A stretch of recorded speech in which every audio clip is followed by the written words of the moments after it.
Welcome to another episode of the Grizz Nation podcast. I'm your host, The Big Grizz. Today's episode, we have another episode of the Protect Our Forests.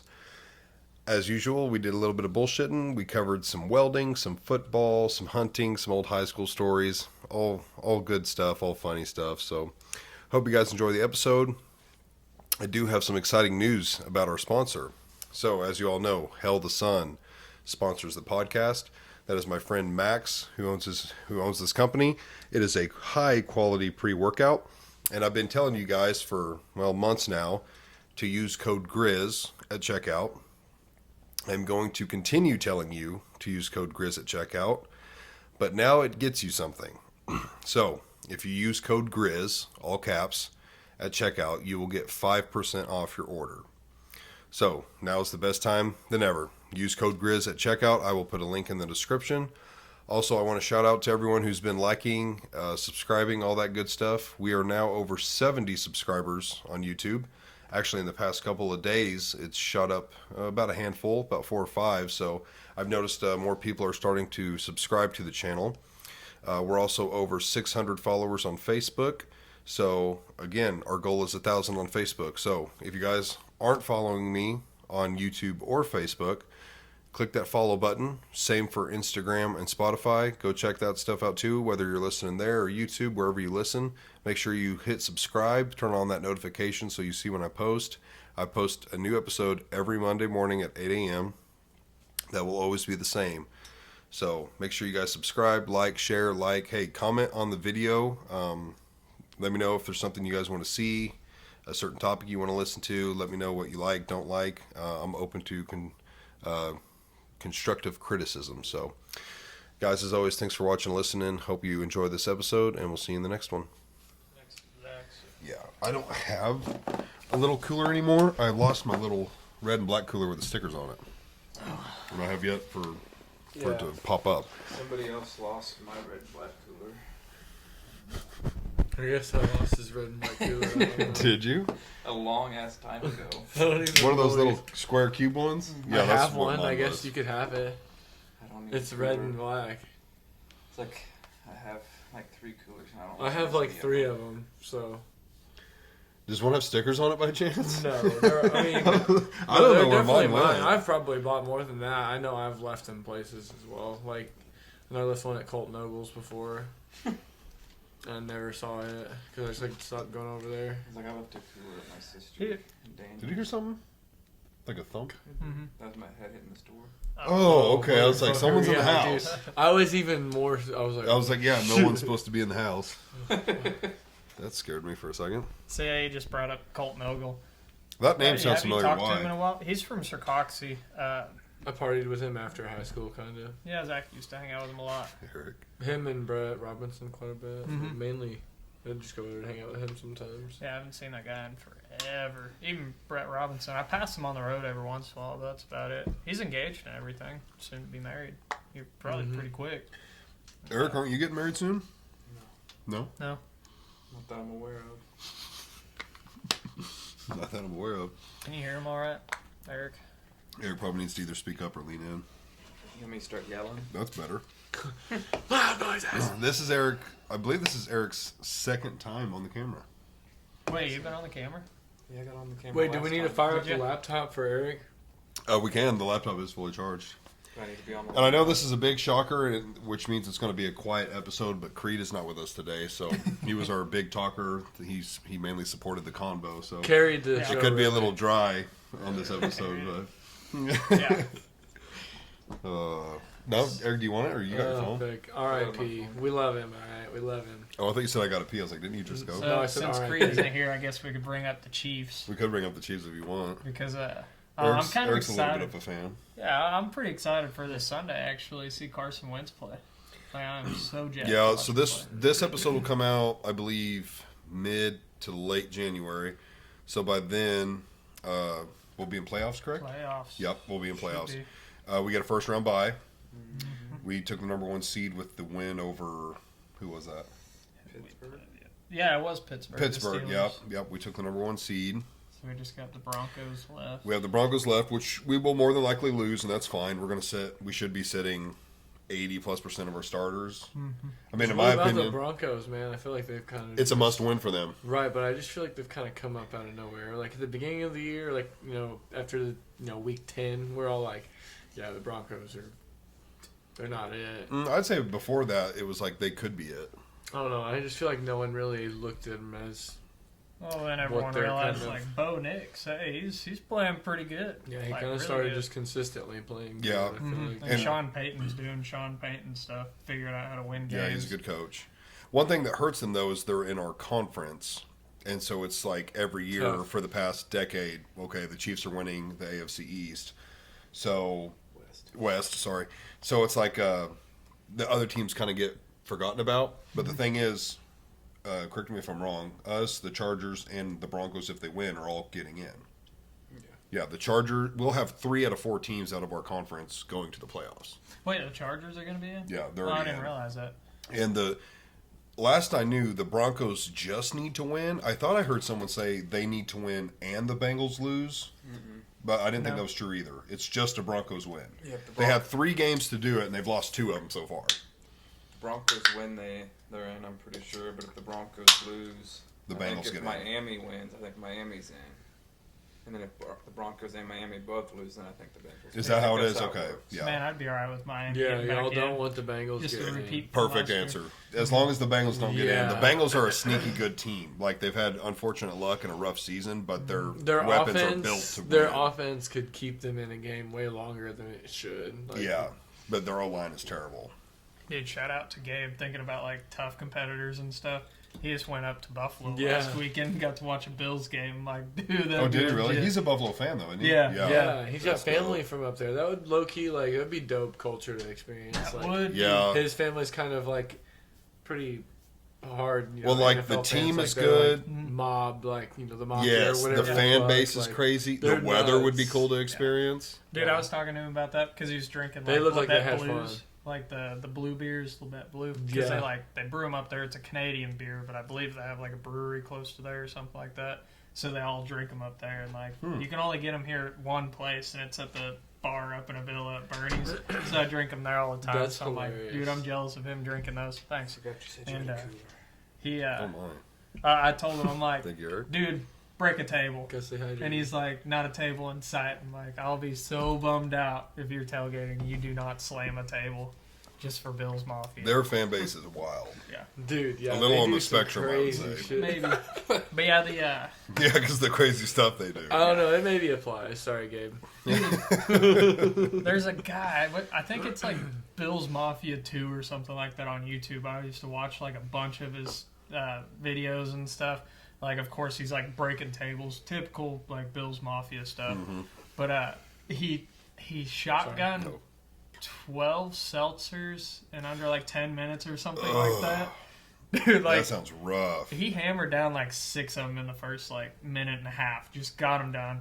Just belching like crazy. have You to could be. tell like it did not want to be in his stomach. So he got done. He ended up getting all of them within the time. But like as soon as he finished the video or finished like chugging them, just like picked up his trash can, the craziest like projectile, just like a fire hose coming on. Dude, I want to get back to some football, but you talking about chugging reminds me of these two. Oh, no. I want to talk some stories. Oh, God. How many beers, each of you, have you beer bonged at once? 3's the most I think I've done. And they were And like, you kept "You've 3 done down. 2 4 locos, haven't you?" Now, hold on. 2 4 Locos, like, At a time. Yeah. because you couldn't fit that in a funnel, so people are pouring it in. You fit 2 No, in we, big we had a foam funnel bar that was funnel. big enough. Yeah. Oh, okay. Yeah, that You big took one. them both down and kept them down. I've done that as well. You have, wow. Now the 3 beers I've only successfully held down twice, but I've tried it like 4 or 5 times and failed it a few times. I did several times. Like, Yeah. And kept them down. yeah, I just did it 3. Yeah, I've done it or like 2 or 3 times successfully. It's Dude, just 2 tough. 4 Loco bongs, that has to be rough. Well, that was during the phase that We all drink we one were day. just kind of we were sitting down at Laswell's shed like on the bench seats, and we were Before just you lit like. it on fire, was it? we just had like 30 packs sitting on the ground because it's like cold out and it's like whatever, Right. cold enough. And They got a especially picture since of we were it still. funneling it, most people don't like cold beer anyways. So Right, harder to yeah, chug like that. we just like, all right, funnel. You know, everyone just funneled their beer, whatever. You know how it was. Right. And kind of got boring at one point, so we had to. It's too easy. Had to up the game, up the ante. Same with like playing Blackout, bro. We Right. started playing people with Yeah, Four it's 'cause Locos and like God. 16 ounce versus 12 ounce type Right. That's situations. sore losers. But it was 25-12. But Wait, so I'm sure you started out bonging one Four Loco. yeah, we Yeah. definitely didn't just start Yeah, just ripping go- two at a time. Oof. I have watched a guy on YouTube do 3. Yeah, no, dude, absolute psychos. Like the dudes that can just rip a bottle of clear liquor or anything like that. Yeah, there's something. Shoe nice. There's something Shoe different. nice. There's That's something all different. one of you. What are you Like, watching? Look, Oh, still I had a was full head of looking hair. back at like old stuff. That's Look at Eric. Eric. Yeah, it's not wanting to load. Probably won't load. And down you're on here. the Wi-Fi too. That's weird. Oh, yeah, I am on the Wi-Fi. It's just probably because it's so from old. 2015. Oh, it's Yeah, way it's down an the old files. I feel like bro. it's weird because it should look fine. It's on your Right, phone. that's it. Yeah, that is was weird. me over at Laswell's. Passed out one night. Bro. Did I have some? Or was that Laswell's? Oh, October. Or was that in the tin can? That was at That That was looked like on Laz's his couch. futon. Yeah. Tell. But yeah, also I was gonna Fucking say with like the wrecked. beer bongs, because you guys bought that 2-story beer bong, so who knows how many you actually did drink? Because like doing it off the bridges, you could hold like 2 beers in there. Right. But Foam me and- being kind of the jackass that I am, I'd pour like another one in there like while you guys were drinking with the bottom. You So motherfucker. you got a couple in there. Not even surprised. How would There's you how go. would bonging 2 Four Locos make you feel after? Like within 15 minutes, you had to feel pretty good. I don't know. It is kind of a wild drunk, honestly. I thought it was. It was a rush. Like, I don't know. Not a rush in the sense like I was chasing it rush, but like it was like it came on like a rush. Right. Like, that's how the buzz It was felt. uncomfortable for the first 5 minutes, like because your stomach just feels full. Oh, and Almost like like, the yeah. heartburn and like the burps. Like, Because it's carbonated. yeah, it's not good. That night that we played Four Locos with the blackout game Mhm. or whatever. That ruined the night for me. Like I couldn't drink the rest of that night after we Thought I had played the that. picture, but I guess not. Drinking that I- Four Loco that fast just ruined the rest of the night. I was terrible at beer bonging. Just never been a good chugger. Was terrible at it. But my best night ever, I either beer bonged 12 or 14 in a night. And I don't know, something came over me. I think it's because I was Benchmark. scared. Because, I don't want to mention, I'm not going to mention the person's name. We all know the person though. But that person was going on a tear that night. I think it was the night he tackled you. Got it. Yeah, so we all know, I think we all should all know the person. I don't. not saying the think it names. was that night because that was like a morning. Can we of just say drinking. cut and then we'll say the name and then we'll resume? No, that'd Yeah, be too hard. okay. So- the morning that all it was like You know the morning. person. Yeah, it was morning whenever he got tackled. Because after that, like we got so messed up so early. Zach had gotten off that morning, and I was Maybe it taking wasn't that you night then. somewhere. It's a different- and I think different I was about time, to head back home or something, and I was supposed to give you a ride. And dude, you just start like running through Pierce City. You're like, "No, Ross, like it isn't safe. I Like, don't even remember. I don't want I you don't to get in remember. trouble and all that." I'm like, "Zach, you're the one like causing a scene right now. You're running down the road and you're like, no, I don't want you to get pulled over or anything." And I'm like, "Zach, just get in the truck." And they're like, "No." And we got down to the remember this. 4-way stop by Laswell's parents. And I'm like, "Dude, there's like another mile or so like before we're out of city limits." And you're like, "All right, just let me finish the mile." So then you got like cocky about it, ran that far, and you're just like, "No, I want to finish the mile now." I'm like, oh god, so Well, I'm just I don't idling even along behind you. remember that. It must have been a different night, but that person was on a terror that night. Yeah. And I just had the good idea of like grabbing him, like we went outside, and it was like let's beer bong. Like I just wanted to get. He was messing with somebody. I almost him want to say it out. was you again. Who did he slap on the back real hard? Not me. Do you guys not remember that? Slapped the shit out of somebody. Anyways, I thought it was like Smith that he slapped. no, it wasn't Wouldn't him. be. I don't remember who it was, but anyways, I was like, let's go outside and like get him away from everything. So I was like, let's beer bong, and I just got in the mood. It was 12 or 14 that not drinking because I drank others besides that, but You we just beer went back bong and like forth. we would like beer bong 2 or 3 and then go in, and then I'd be like, let's go back outside, And yeah, I was able to beer bong like 12 plus that night, but that's the only night I was any good at it. I think I was just scared, so I was like, let's beer bong. Dude, I'd have to get my Beer stomach bonging for my pumped. life, mate. Yeah. I'm not like the biggest guy, but I know I'm a huge guy anyway. You're huge, so yeah. yeah, I'd Yeah, still so- have to get my stomach pumped if I probably took like 14 beer bongs. Yeah. It wasn't too I'd rough, be- but I I'd was be just in a ruined. mood. But I am not good I'd at be it. ruined, he says. Yeah, you probably had the lowest time on the door at Laswell's, didn't you? On the door. Yeah, we used to write like the fastest times on the door. Oh, I'd have to In have the had the little lowest. Me or Smith. Smith was yeah, bad I at it too. I was always the slowest. I was never good at beer bonging. Like watching you two, man, we should. Well, I'm sure we did time some, but they were scary fast. Yeah. So It'd be like they were ours almost, was like, fancy and had a arguably- valve. and you would like crack it Oh, I done. forgot about the Yeah, it was fancy. Yeah. It's like the one that I originally had just had a big glow in the dark tube, but I got real drunk and was swinging it around, hit it on the ceiling of Laswell's house and broke it. Oh, bro, what did it for me?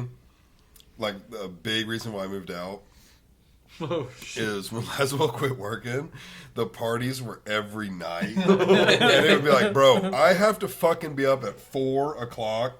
Let's chill with this shit. It'd be like 2 a.m. and people are getting rowdy out in the living room. I was like, I can't do this anymore, bro. I gotta work.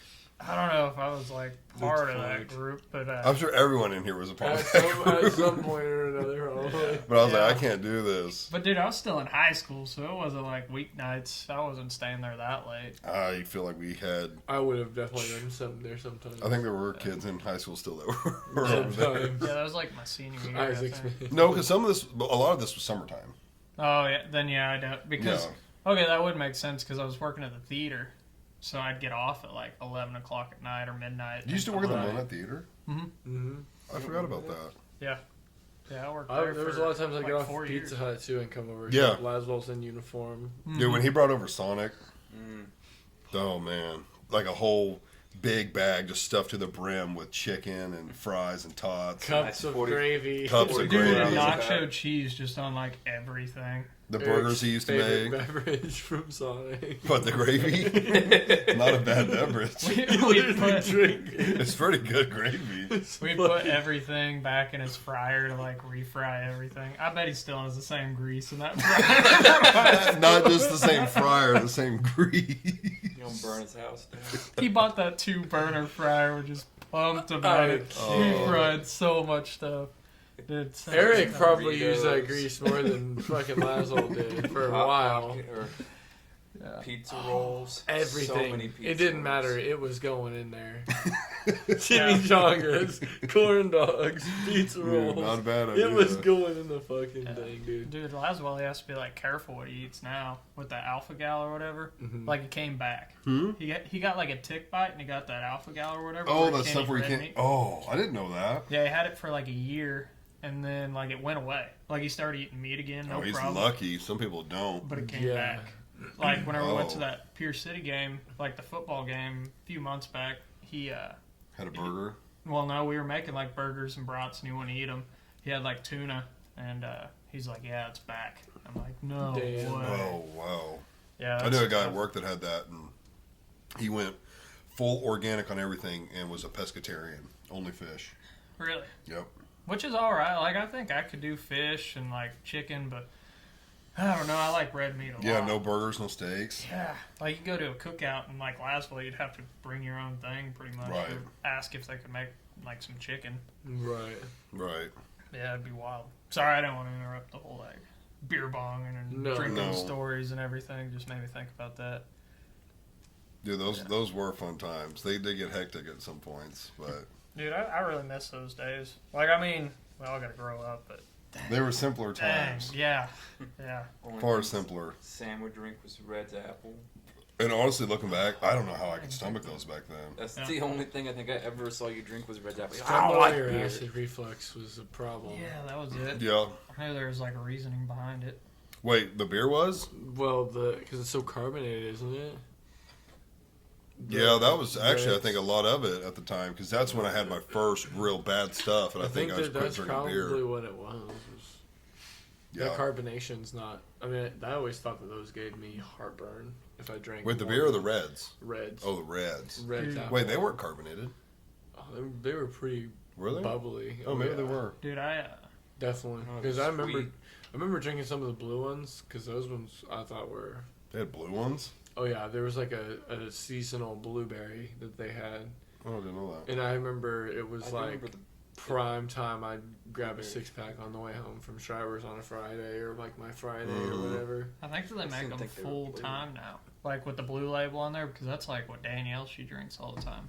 They're Dude. too sweet for me now. Mhm. Like that brandy I've Yeah. been drinking is really good, but it's very sweet. Dude, I found out like the perfect thing to shotgun like the other day, or like beer bong or whatever, but man, like shotgun now. Mhm. So it's like a something mom, or like mom water. That's what it's called. So it's like Mom water. Never heard of it. alcoholic water, pretty much. Like it's not a seltzer. That's what I thought it was, because Luis, he had some over at Jacob's a few months ago, and I'm like, kind of like this, like, I'm not gonna drink a whole lot, and then just start feeding me alcohol while I'm there. And like that's why I Not love Ross. Luis, because he's like, dude, my drinking buddy. So he's always like giving me shots and everything else, and he's just like, let's shotgun. Tequila. Oh yeah, it was like the Friendsgiving over there. That's whenever I did it. But he's like, let's shotgun. I'm like, oh, I'm slow and everything. He's like, no, I got these mom waters. Dude, like first time I actually shotgunned something quick. Like it went down really, really well. It's easy And I'm to like, drink. I don't want anything carbonated. I don't like seltzers. And they're like, it's not a seltzer. It's Not better carbonated. not carbonated. So yeah, it's literally like you're just shotgunning water. I'm like, That's is interesting. fantastic. What's the alcohol content on them? I didn't even look. I don't know. I had Who- never even seen them in a store. Who were you telling me had that? Was it pineapple beer?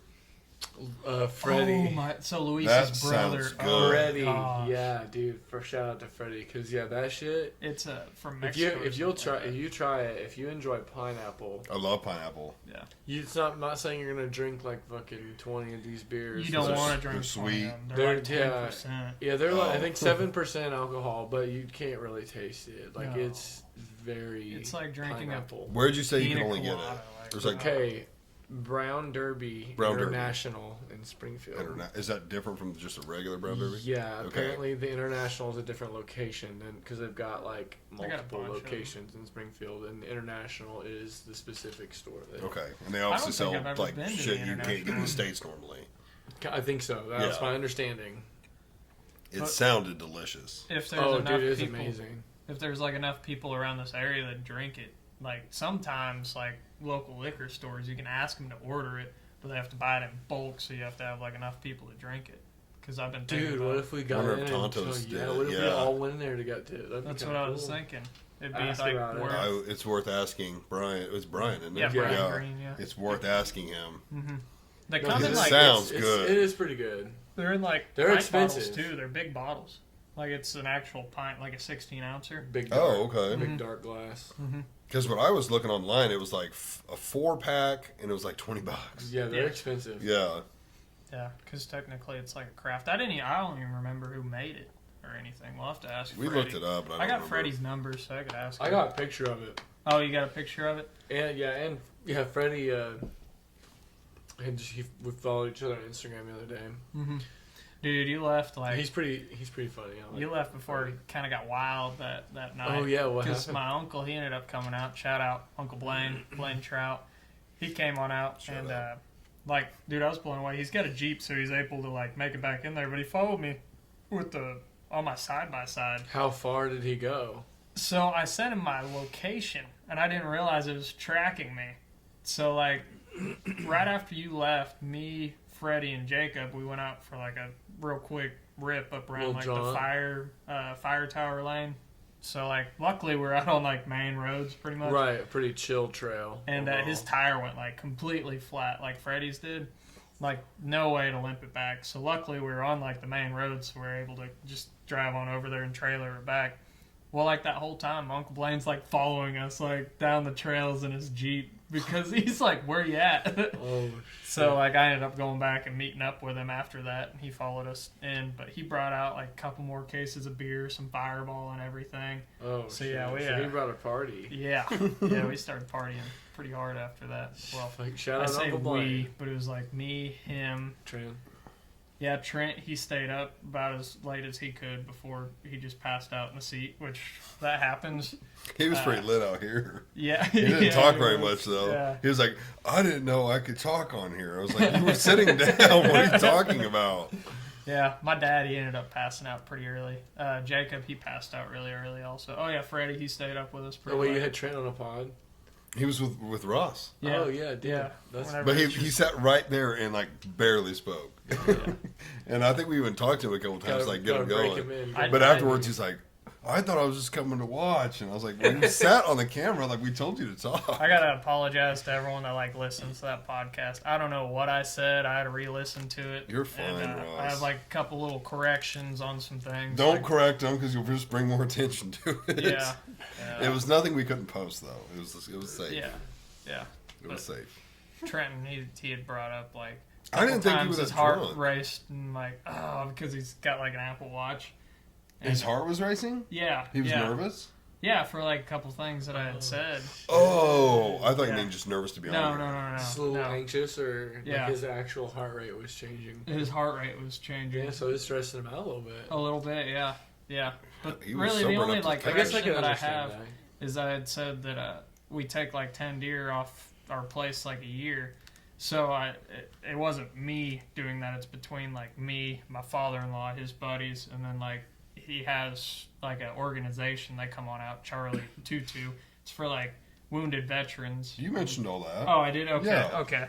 And you can also take that many deer, like where there's Different like area. unlimited does. Yeah, with the like property tags or whatever. No, there's some places like I think you'd need to look it up per county, but I think some places it's like unlimited does. Yeah, but I say that also the number was like a little high because usually it's like only about 5 a year, but last year they ended up putting like a real hurting on it. It was 10 like Right. last year, so yeah, I was like, oh god. Yeah, no, we had talked about that because you Drunk said ass Ross out we there, had like, we had talked about like because I was embarrassing. confused about Embarrassing. if there were less doe, then that might mean there's less bucks coming in. But we talked about how it actually breeds like more competition.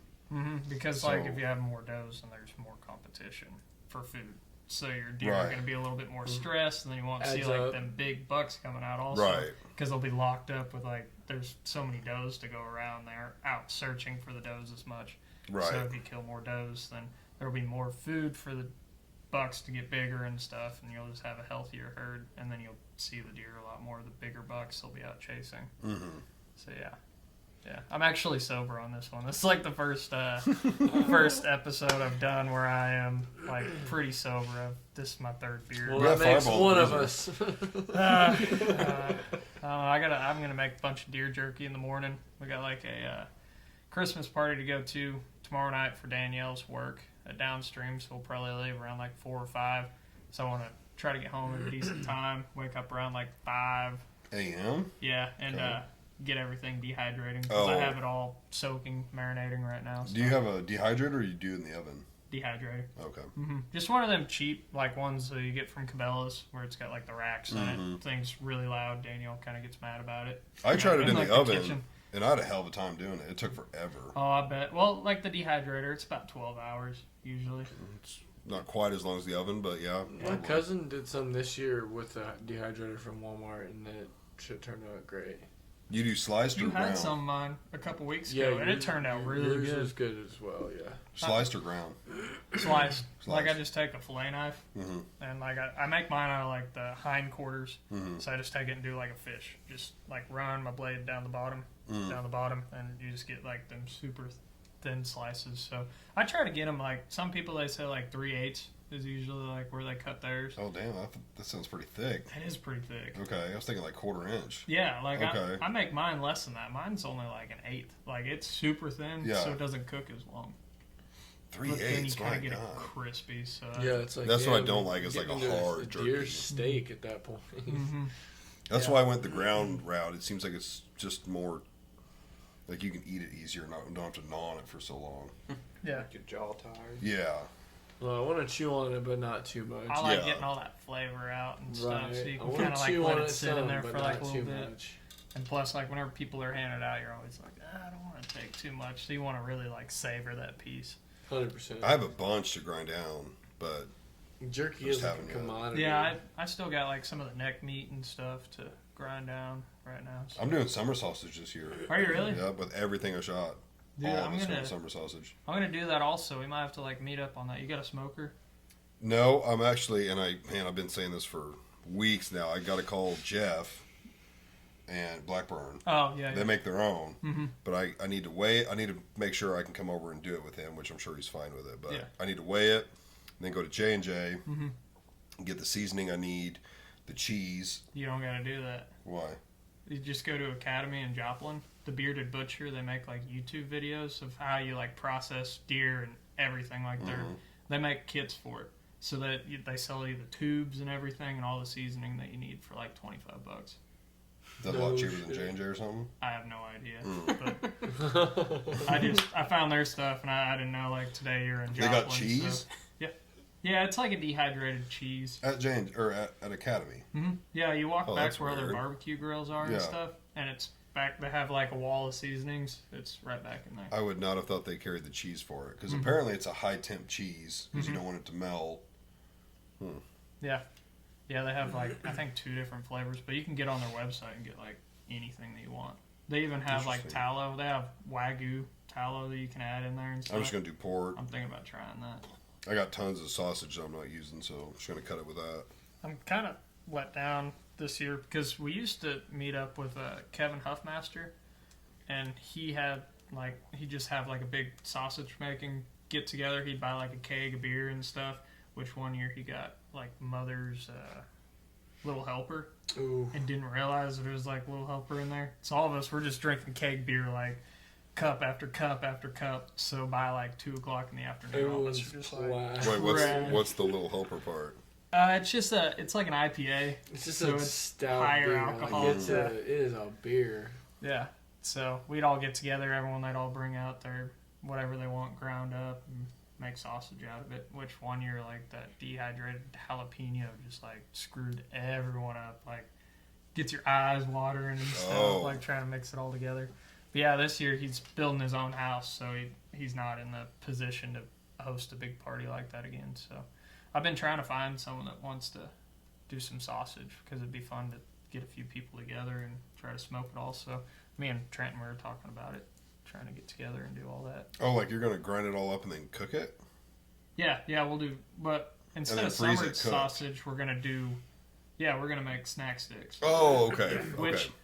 I might have just lied to you thinking about it. At Academy, I think it is just for snack sticks what they have, like their kids. That would make more sense because Yeah. summer sausage, you're talking like if you made 50 pounds, but you these need are quite a like bit. good for like 10 pounds or something like that, like these kits. Which Okay, well, that's if you get on their $100. website, they still do like they got 50-pound kits and Oh, everything okay. else. Like they want to make it where you instead of going to a processor, you can do it all at your See, I'm just gonna go to him for the ingredients, like the seasoning, the cheese, and then the casing, and then we're going over to Jeff's Yeah.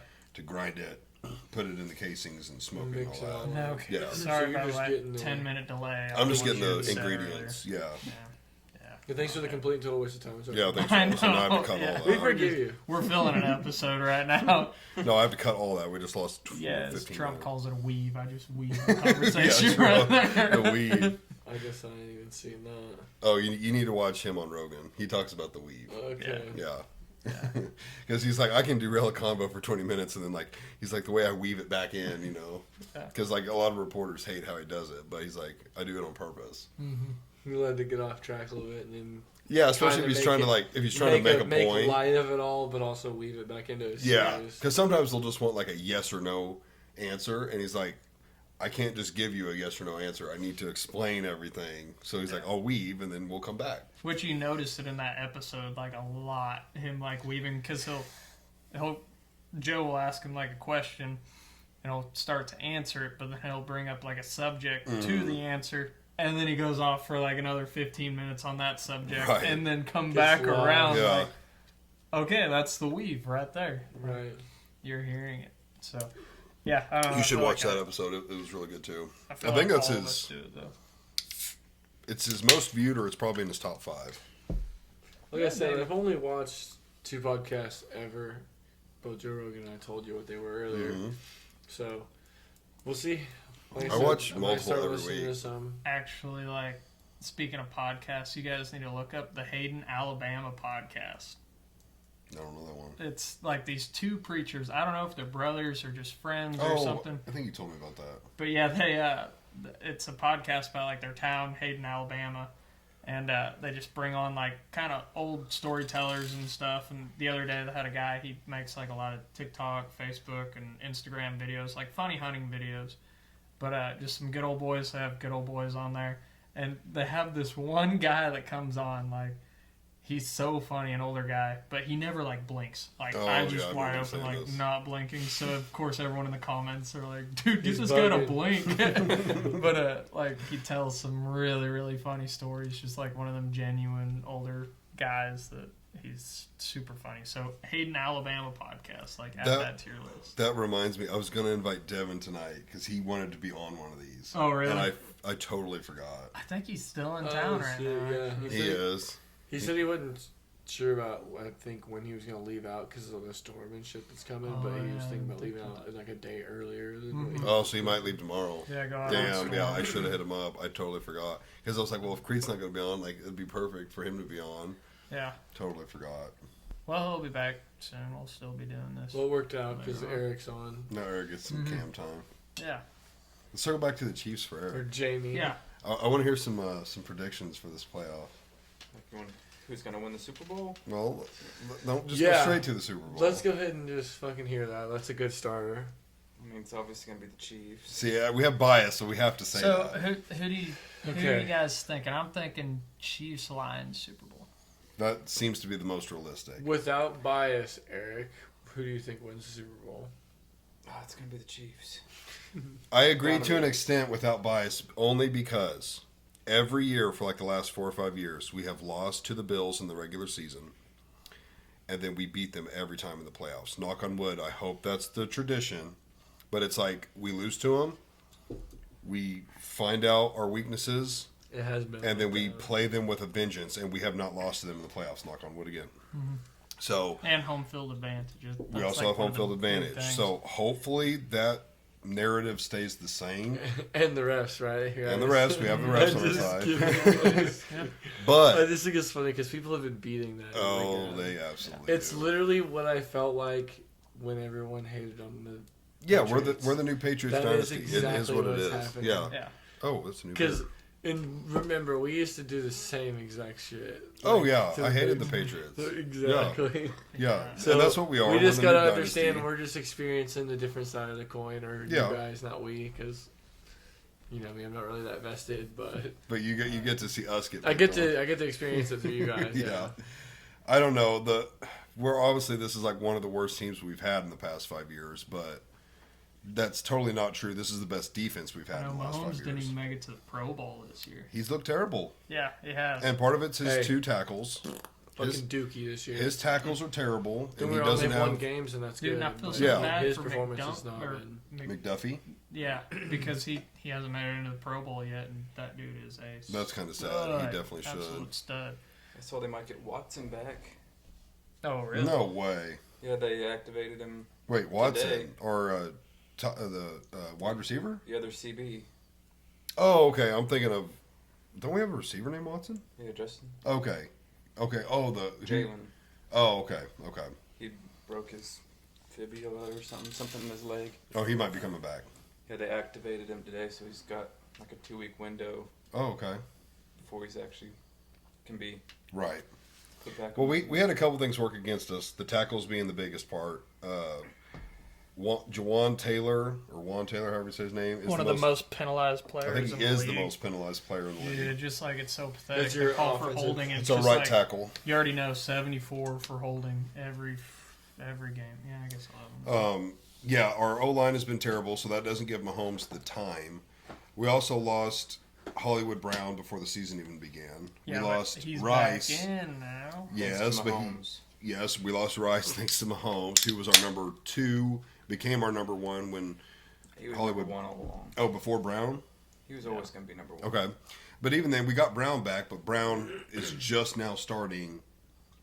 You know, so he's got to knock some rust off. He hasn't been playing this whole, and they don't have that chemistry yet because he hasn't been playing. So that's been hurting us. Dude, Him and Hopkins Kelsey, I don't know if started. it's because he doesn't have time or they're really locking Kelsey down, but that relationship has been really weird. It's been pretty good But the it's- past 2 weeks. The It's- past couple weeks, yeah. it's been really good. It's good also because like everyone, they're all kind of double teaming on Kelsey, and it's kind of opened up Gray, and Right. you're really seeing Gray start to shine. Like, Yeah, he I had think 2 he's gonna be touchdowns a in one stud. game. Yeah, I think he'll be really good. Yeah, I do too. But even that being said, like our defense is super good. So somehow we went 15-1. There were a couple games like the Broncos. We should have lost that. Somehow blocked it. Raiders. Oh yeah, we got. There was Pacheco hey, back let's also just now. start with this. There was more than a couple that. Oh were, yeah, like, it's like over half the just games. like super close, like Yeah. crazy. Yeah, pretty nuts how close all the games were this year. But I saw a stat like 2 weeks ago. There were, I think that was Eric. It was me. Okay. There were 5 games. 4 teams that hadn't scored over 30 points. We were one of them. And We were none like of at them the won more time than 3 13-1, and the rest of the teams were like 3 or 2 wins. yeah, they were Oh, it's, terrible. Yeah. though. It's still going. We're Yeah. we're at 15-1. We're still part of that list, and they're at like 3-12 or Yeah, whatever. the best record is a 3-win column. Yeah. That's it. That's It's it. like we don't care about scoring points, we just care about winning. Yeah, and it is obviously about the win. We've been squeaking them Which out. so- last week against the Steelers, I they just could have wish they were a easily little hit more. 30 points, but at the very end of the game, luckily Hunt, being a good team player, went down, yeah, he went down Yeah. before scoring. which is smart. Yep. So that would have got us up to 30, and we would have finally broke that little stat for the year. We've scored 30. We scored 30 against the Panthers. We just haven't scored more than 30. Yeah, more than 30. Yeah, and at the time, I don't know. I think it was still under 30, so that stat might have been like the week before the Panthers game or something. But Gosh, Still. Panthers are starting to actually look like it's a too pretty late. decent They're out. football. but Yeah. they started getting their stuff together a little Yeah. bit. Yeah, and then they ruined my fantasy team when they put Chuba Hubbard on IR, so. Yeah, I felt bad for you. You, Dude, you all got I'm- second, didn't you? All I'm thinking about is Yeah. the Chuba Raiders. Hubbard went on IR, Jalen Hurts was injured, championship week ruined. Of course, you also had Tyreek Hill, who did nothing this season. That was an unlucky bust. Waste of a first round pick. But I don't know. The way the Chiefs have been You live and winning, you it's learn. it's hard to pick against them because the whole Bills relationship with the playoffs, the way we've been squeaking out wins, it's hard to just count us out. You like can't count us out. The only other team in the AFC would be the Bills, and that would be my number 2 pick. Yeah, Ravens are always sneaky good. Ravens would be And my they number 3 have pick. They seem to always choke in the playoffs. Two dominant players, man. Henry and Lamar.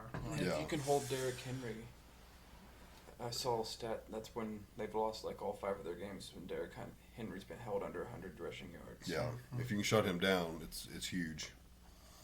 And then the He's NFC, a big dude. who do we got besides the Carrying Lions? Vikings. Vikings. That's gonna be a good game this weekend. Yeah, and that game, I believe it's that game. Whoever wins gets the number 1 seed, and whoever loses gets the number 5 seed. yeah, like the first time since like the 90s that Mm-hmm. a team with more than 14 wins in a season could be number 5 Yeah. in the playoffs. And I believe it's because they're Same both, division. they're in the same division or conference.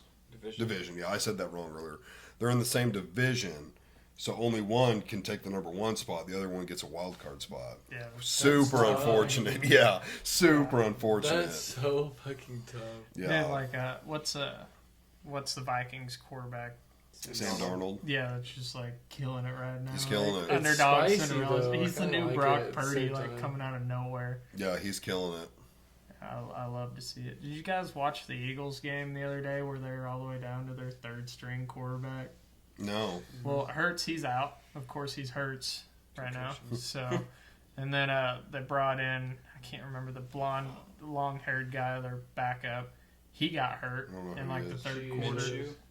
I think so. Minshew? Something like that. He's not blonde. So who's No, he ain't blonde. I don't think Minshew's their backup. No, Minshew had the mustache. I thought. Mm-hmm. So then they brought in their Keep it their 3rd color. string, and I'm like, It shoot, was, after but that, his mustache wasn't blonde. It's like dark. we still have like a whole quarter to play as the 3rd string quarterback. Like after that, if he gets hurt, what are they going to do? Like the Invincible movie or something like that? Just They go have to the other people parking that can lot step in. Find like Mark Wahlberg or something. Be like, dude, bro, you want to play? There's Like, always a handful of guys on the team that played quarterback in high school. Like Travis Kelce played quarterback. right. They could Yeah. always fill it with somebody. like Justin Reed can be our kicker. Yeah, Reed can Yeah. be the kicker. It's ugly, but they normally have What was what the, if this happens? What was the college team? Was it like Penn State or something like that. It was a while back, but they had their punter come in as quarterback to finish up the game, and like threw an actual bomb. He just like balled out for like the last quarter. Dude, Everyone and was like, that's our sometimes- punter. Like in football, like I feel like Coach Mack told me this one time. He was like, sometimes like you don't, Before or you after just, crying? you just don't get to, you just don't get to be what you want to be. Sometimes, like as a football player, like sometimes whatever program you're at, like you just gotta take what's there. He's like, So that's and why for he was him- coaching at Pierce City. well, maybe no, but what I You was just getting gotta at is take like what you can get. he took like what was available, and what was available was like a running back of some sort. Like, I think it was like a fullback or some I shit. thought it was a returner. Whatever it was, he had to gain a bunch of weight. No, he was big man. Oh. He had to like gain a bunch of weight to do it. He was like a solid dude, like Yeah. not super tall, but he was just like a big, like solid guy, even in his later age. Which would make sense for fullback. Yeah. Yeah, you gotta be pretty meaty. Yeah, thinking about like the Chiefs and everything with them putting in Wentz, I've just like Wentz, he's like my dude now, because come find out, like I bet everyone they're all tired of hearing about hunting, but he is an outdoorsman. Is Him he? in Winchester also, and they even took they went out on a duck hunt not that long ago. Oh, I And they think I've took heard like about those. Edward Solaire with them, which is not a Chief anymore. Didn't Is they he just- not? I thought he was on the practice squad. I think they just released him. Oh, yeah, well, they yeah, released they him to come make room for Hollywood Is to he come even back in. anywhere? Yeah, they took him and they took the bearded dude that Kelsey loves to throw laterals to. Brain, Oh, Perrine, the running back. the running back. Yeah, He's got a pretty big beard. yeah. Dude, what We is got him with from the that? Rams or whatever. Huh? People just throwing laterals now like it's nothing. Like The all Chiefs time. have been doing it for a little bit. Yeah. Right, but I feel like it's becoming more and more common. Like it's just becoming It's a good play, bro. Like if you can successfully get that lateral. right. Mhm. But don't I remember it being like Oh, a P-Ryan. trick play? Oh, It's yeah. like- P. Ryan. It's Yeah, like- P. Ryan. That It's was like, game Green time doesn't situation. sound right. We need to score. Like we need to have a play to get us a score. Well, it was like, always considered risky and like kind of forbidden to do Right, that. But but now it's now like, it's- dude, the guys are doing it and it's but successful. offense is just evolving to that. Yeah, like, that's a how little bit of backyard football. It's Yeah. fun. it's getting Trying to- very skilled. Trying to know your football and everything, but you guys called him Perrine. It's P. Well, Ryan. it is P. Ryan, I believe. At least that's how a lot of them say it, but it don't look like you'd say P. Ryan. I always thought it was Perrine right off What if the it was get-go. Perrin? Hell, I don't know what it is. Yeah, I They got say it. P. Ryan, but it just don't look like that. Yeah. Well, they all went duck hunting, and then like Carson Wentz and Winchester, they went deer hunting together and all that stuff. Just like, yeah, those guys are my heroes now. My heroes. Yeah, I think that's a pretty good prediction for Super Bowl. Yeah, shout out to like Jesse Blades and Avery Freeman. I just want to see a Chiefs Green Bay Super Bowl. It is always possible. Not this year. I thought they were a wild It card. is possible. No, I'm just saying it's not happening this year. It's probably not happening, but it's possible. Like Dude, the Packers are. I have a bad lot of team. faith and love. Like, Oh, I'm faithful in the team. yeah. Who did they just lose to? Was it the Lions? I think One of they did. It was a recently, close- but it was a close It was a game. close game, game. though. Yeah. yeah, dude. How about last week's Thursday night game? Like, dude, the best primetime game I've seen all season. It was the Who was it? Browns versus the Seahawks, 6-3. Yeah. There super wasn't low even a scoring. touchdown scored Yeah. in the game, They benched. Sounds like a real nail biter. They Yeah. benched Winston. which is, oh really? I believe so. Well, I was gonna say, like the week before that game, the Sunday game, the Seahawks. My in-laws, they're from Seattle, so I watched some of the Are Seahawks they games. liberal? No, because they live here. Oh, So yeah, big change. big But, change. Yeah, I watched the game with them. So the week before they played the Browns, and it was just the worst game you could possibly think of as a primetime game. They played the Vikings the week before that, and the Seahawks barely lost to the Vikings. Like, they put up a really, really good game. So it's like, okay, the Seahawks might be decent. Right. Speaking of like the Vikings being a good team, it just fell apart in that game. I don't know. I'm a little surprised DK hasn't requested to leave. I don't He know. probably just likes living there, maybe. Yeah, it's- the rainy weather which really to me, depressing. dude, Sounds awesome. Some people, they love it there. Yeah. I can't imagine because we just had a Seattle type Christmas, I feel like. Last like the 4 days around Christmas was like really foggy, rainy, Mild just and like rainy. it was not enjoyable. Like it was just unpleasant to me. Like it'd be terrible to live like that Yeah. 90% of the time of the year. It was just like maybe not that quite that crazy high, but you know it's like a lot. That's It's like- It's gonna get cold someday. I spent some good money, like putting out some nice grass seed in our backyard and all that stuff, making it where I thought it was nice grass Right. out back of there. But Danielle's uncle, he came down to visit, and like being from Seattle, he walks around like barefoot like all the He's time. like, "Oh, this grass sucks." And yeah, he's like, "Dude, your grass here is really hard." He's like, "Up there, it's just like so soft on your feet and everything." I'm like, I don't care. I don't care. You know what? Another thing, like their grass probably is just different, so it's softer. But I would say that everything's so wet and just Mm-hmm.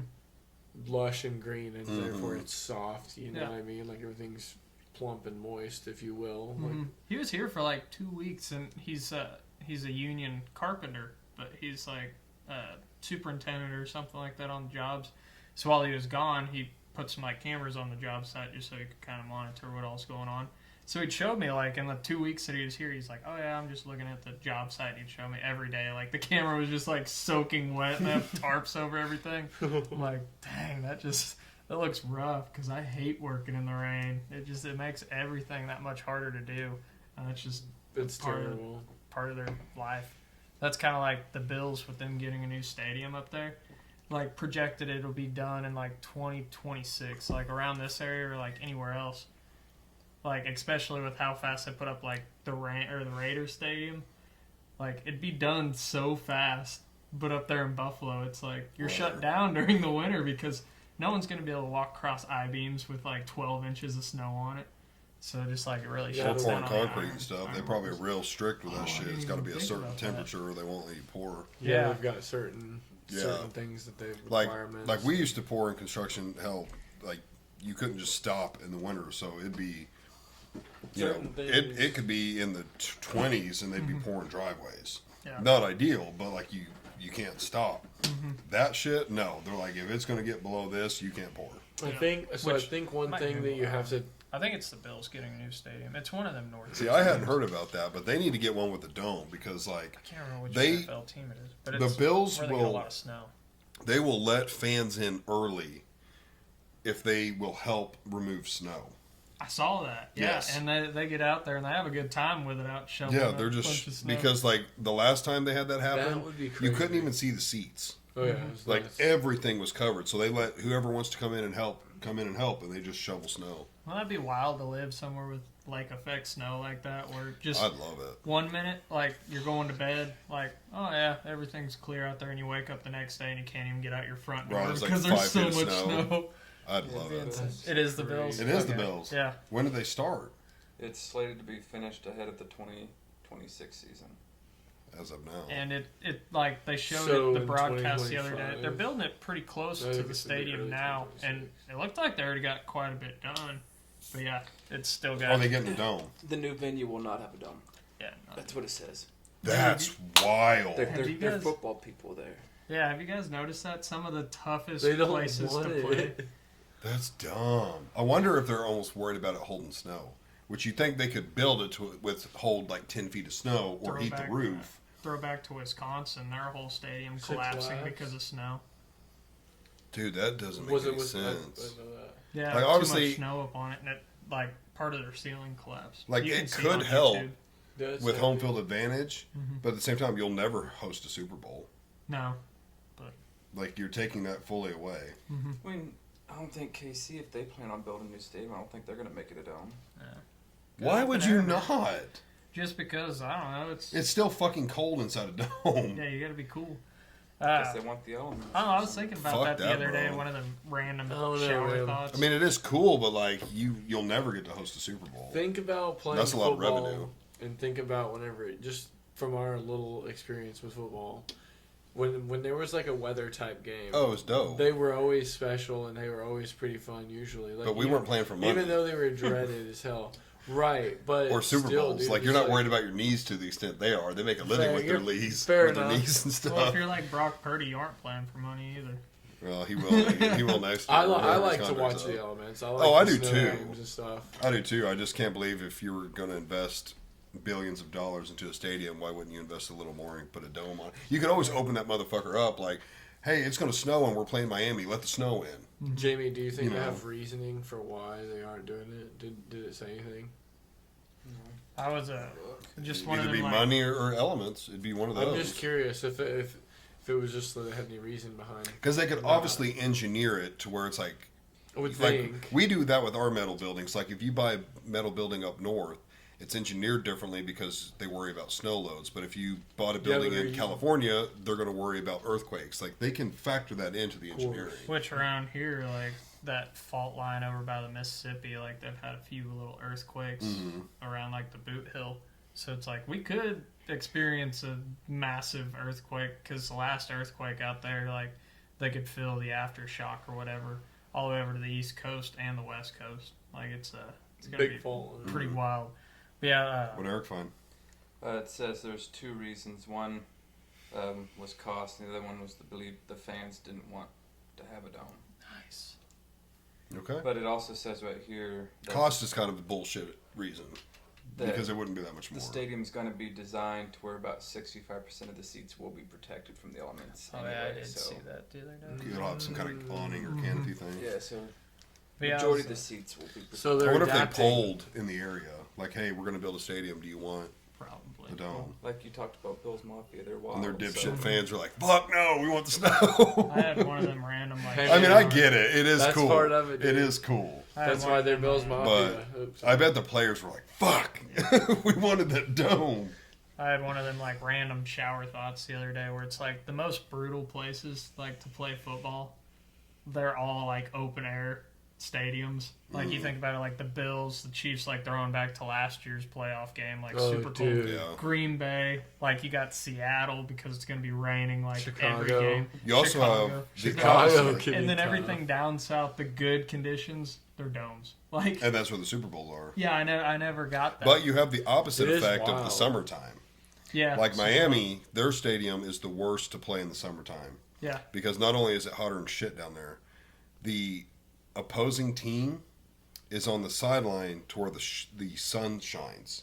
And the Dolphins is in the shade. Right. And so they have thermometers, and it's like 20 plus degrees hotter on their sideline than it is Miami's sideline. So Yeah. the Patriots have actually brought in their own seats because they have air conditioning in them, and they'll use their seats to help keep the players cool. Because it's So so, the much hotter. So the on refs one and side. shit have to look into the sun, or not the refs, the coaches and shit have to look into the sun, Right. and the sun's just baking them, while the Dolphins are over in the shade. That's makes me tough. think of Dallas where It they just sucks. That's tough. they built a stadium to screw both teams because whenever that sun starts to set, it shines right in. Oh, it's just like right. Oh, really? Mm-hmm. Wow. The Rams and the Chargers, I believe their stadium, it's the one where the like top bleachers are like at ground level, Really? and you actually walk down into the field. That's kind of dope. Like I kinda believe like that's what they It's said. also a And little bit nerve wracking. If you've ever seen clips of it- up like it's got the dome, but it's not like a stadium and then a dome. It's like the dome's on the ground, and I believe that's how they set it up to where when you walk in, everything is below. So the field's like way down Right. underground. That's how they do like basketball stadiums, isn't it? kind of, I think. That's what Really? I thought. They aren't real tall buildings. Like some of them Right. might be, but Yeah, you're right. They're Yeah. dug out and then built Hmm. down into them. You got to kinda play cool. on a basketball court, don't you remember? An yeah, NBA court? yeah, Memphis. Yeah. Was it Good like times. that? Fuck, honestly, I it's can't kind of hard to even remember. remember like some of like what the building looked like. It's like a big venue. Like, have you ever been to like the place in Springfield, JQH? Yep. Oh yeah, it goes down. It's also. somewhat similar like that, but Mhm. it's just a little bit bigger. hmm But it's very similar to that. JQH and juries. It was also, pretty I think, crazy yeah. though. I remember it being the acoustics were weird. Everything sounded different. You could hardly hear things when your coach was saying something or whatever. It was just like, huh? Like what? Yeah. Can't hardly, Yeah, like, it was juries just is real- like real that quiet. too. The O'Reilly's Yeah. Stadium because we went and saw A Day to Remember there, and you walk in ground level and it all goes down. From Yep. there. Yeah. It's not a What new cool concept, I shit. guess. What's that? It's not a new concept, but it might be for football fields because no one else's is Yeah, like you that. think that's a lot of dirt work to do? Fuck. A lot. Like, where do you take that? It's way bigger than a basketball court. Yeah. Oh, people use it to build stuff up. Yeah, so, yeah, because they have to I build could- stuff up. I could ask a guy that I met. He lives in Neosho now, but I can't remember where. I think he said he was from Texas, but he's married to a girl from Neosho, and that's all that he does is travel around and build sports stadiums. Real quick, how many people are on the Earth? 6, 7 billion? I think like 8 billion. I 8 think billion? we're like, yeah. How many of them over do you 8. know? 7? 2.7 billion probably. I'd say, Russ is always like, I know this guy. I met this guy. I'd say about 98% This guy's wife works population. with Danielle, so that's how I met him. They had like a family camping day or whatever. You know anyone so. cool like Kim Jong Un, Putin? Just well connected. You met a guy that knows him. No. The most famous guy that I met was like Ricky Carmichael. He's a supercross, motocross. He's the GOAT. Oh yeah, real famous guy. Yeah, I thought he was. I was pumped. I was Yeah, so that's jacked fun. to be meeting him. I got to have a beer with him. Well, he had a cocktail, I had a beer. So, but this guy he travels all cocktail around. He guy, builds sports stadiums. Like he does. He drives like dozers and everything. So Mhm. that's all they do is stadiums and stuff. So Damn, he got pretty lucky. He makes really good money doing it. But I would he's imagine. working at Springfield right now. I don't know what stadium they're building, but he's been working. Oh, it's that the new arena football or whatever. He's building their I didn't stadium. know that was We're a getting thing. an arena football. Yeah, arena football or whatever it is. It's like I think Johnny Moore is paid into it, so it's like the Missouri Lunkers or something like Imagine that. that. We're trying to support Fish it or related. what it was. Depends if they're gonna play lingerie there. So, We need to I sign. We don't know. need a petition going Well, to bring Jesse, lingerie he's football wanting back. to Them buy- bitches could hit. Yeah, Jesse, he's already looked up like season passes and stuff. Like he's all in on it because the course he is. Jockstrap XFL football. He's been wanting to get into like the St. Louis team, Battlehawk. but yeah, he's like Battlehawks, which I guess are pretty good. But See? now Pretty with good. the football team coming to Springfield, he's wanting to get season tickets, and he's like, dude, it's like $200 No, I mean- bucks, so he's wanting to start going. I'm like, I'm just messing with I'd you. be down. That'd be kind of fun to watch some arena football. Support the Dude, really is arena local football a team. thing anymore? Like I remember it being on TV, like cable, Isn't but it I like, haven't seen it in years. isn't it like The Rock, like the wrestler now actor? No, Doesn't that's he own XFL. like XFL? Yeah, that's XFL. Oh. It was the XFL and AFL. yeah, they were separate, and then they made the very smart decision to To a merge, merger, yeah. and they're probably still going to die. But like Yeah. I wanted to get into it last year because I like football, but like watching it was like it's just not the NFL. It's Like, not the same. your talent pool's not the same. Now they had some cool elements to them, like the replay. It was real fast. They showed you everything like more than the NFL does, and it was all done with like an Xbox controller. Like the guy was sitting there like hitting the buttons to like go back, go forward, and they had a few other things that I think they interviewed players like mid game. That was pretty cool. Their rules were. It was. Little I think. different. I think it was a little more brutal. Like they were allowed to play a little bit more than the NFL, if I remember right. Less I think protected. it'd be Yeah. more like college. All the players would be more hungry, still trying to get their shot in the NFL. Well, it is, but it's like, a guy who's a C plus player, trying to be hungry. Well, that's not the same as an A plus player trying to be hungry. Yeah. I'm not saying they ain't good. I mean, they're Yeah. fucking good enough to play. I guess that's pro ball, but they're not NFL players. But the NFL did snag. They snagged people from there. I know they picked a kicker. I don't remember his name, but the dude was a fucking monster, and they like instantly got him from the XFL. You'll never kinda know like the what Canadian kind League. of talent you'll find and where you'll find it. Oh yeah, It's because like- there's hidden gems all the time. Guys that get picked up in the last round. Guys who get picked up in free agency that end up being fucking ballers. Like look at Tom Brady for instance. What was he, Mr. Irrelevant? 199. Yeah. No, that's Brock Purdy. Well, he was too, but Yeah. and look what kind of career he had. Now Tom Brady, He didn't even all play respect, but until he's- somebody got hurt. yeah, he took Somebody- Drew Bledsoe's spot, and he's not that good of an athlete, but he had great coaches. He was extremely smart. He had always a good defense and a good O-line, so he shined. But I think if you put anyone else in Tom Brady's shoe, well, not anybody else, his football IQ was so freaking high. Like I think if you replaced him with Peyton Manning, Peyton would have had the same, if not better, career. It's not Peyton. Peyton wasn't It's- a good athlete, no. but his football IQ was extremely high. It's debating or Peyton Manning. Or Peyton. Yeah, Peyton. Or Peyton. You love that commercial, bro. Whenever that commercial comes on. Did you say Peyton or Peyton? Peyton. Peyton. So, Dude, whoever was like, dude, we should do some wordplay. Incredible commercial. Yeah. Incredible. I love that. So we skipped like the most important part of this whole episode. Mhm. Eric's not in here right now. How was everyone's Christmas and New Year's? Oh, good one. Mine was good. Yeah? Yeah, Mine is alright. it was No, good. it was pretty good. Good. Yeah. Did you? You ended up having to get together here on New Year's, didn't you? Yep. Yeah. Yep, we did it. Honestly, I wish the boys would have stayed longer. I Oh, really? quit drinking right after they left. I was just right down the road. I went to the venue down there for my buddy's. He had a wedding reception that night. Fucking weird. I mean, is that weird? It was just a big party. I thought it was I kind of mean, cool. it's a good reason to get together and party, I but you had it on guess fucking New I Year's. personally wouldn't want my. While you're out I wouldn't either. Yeah, my wedding fucking. Yeah. anniversary On Yeah, a, wedding on New Year's. Especially like if Oh, other sure, people sure. had shit going on or wanted to. Again, like if you party Like, on if New most Year's, you're gonna people- party there. Most people make plans to do something like But that. imagine if it was a dry wedding. My And you plan like to was being party. In bed by 8:15. You were on New Year's, Mm-hmm. but you had to work the next day. Yeah, that's tough. Cheers. I already was in requested. bed before midnight. Didn't you come here? They left early because You didn't stay Creed wanted to leave. I even offered Creed. I told him you can bring your dog and leave it in the garage if you guys like want to hang out and like get drunk and stay. I mean, I quit drinking when they left. I was like, the party just died. I'm Like it did, and they were all I'm still kind of a going, but- vagabond like that. I would have been down to just sleep on the fucking couch for a night Yeah. if Creed wanted to actually coming into that. But I didn't come out here prepared to stay the night either. Right. But I could have been talked into it, to be fair. I should have. It's like you guys missed a pretty good time. We went and watched Braden's little comedy thing. Thursday. Oh yeah, It's pretty funny.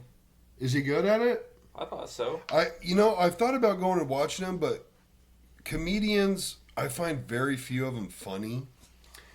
Like Theo Vaughn, I've seen very little of his comedy, but the little I've seen, it's never made me like really laugh. Like it might be kind of funny, but it's not like I Right. feel like I'd be the guy sitting in the crowd, like, you know, I think the and then they'd be like, "Why the fuck is this guy laughing?" And it's like, well, you're like okay, but you're not like making me laugh funny. Right. So Not I always feel overly like if I funny. went to see him, I'd be like, "Oh, this is awkward." Like if I didn't find it really funny. But he's been doing some cool shit. Like I've been seeing. Obviously, he's been doing a lot of traveling. Yeah. Chasing after I that. think the nice part about it was is they were like 5-minute intervals. So Oh, okay, so he has a quick set. yeah, we saw like probably like 12 different comedians. There's just boom, boom, boom. Yeah. So it wasn't just up there. Where'd you go see searching. him at? Springfield. I don't know what bar it was. Yeah. Can you pull up his Instagram? When was I that? want to shout him out. Last Thursday.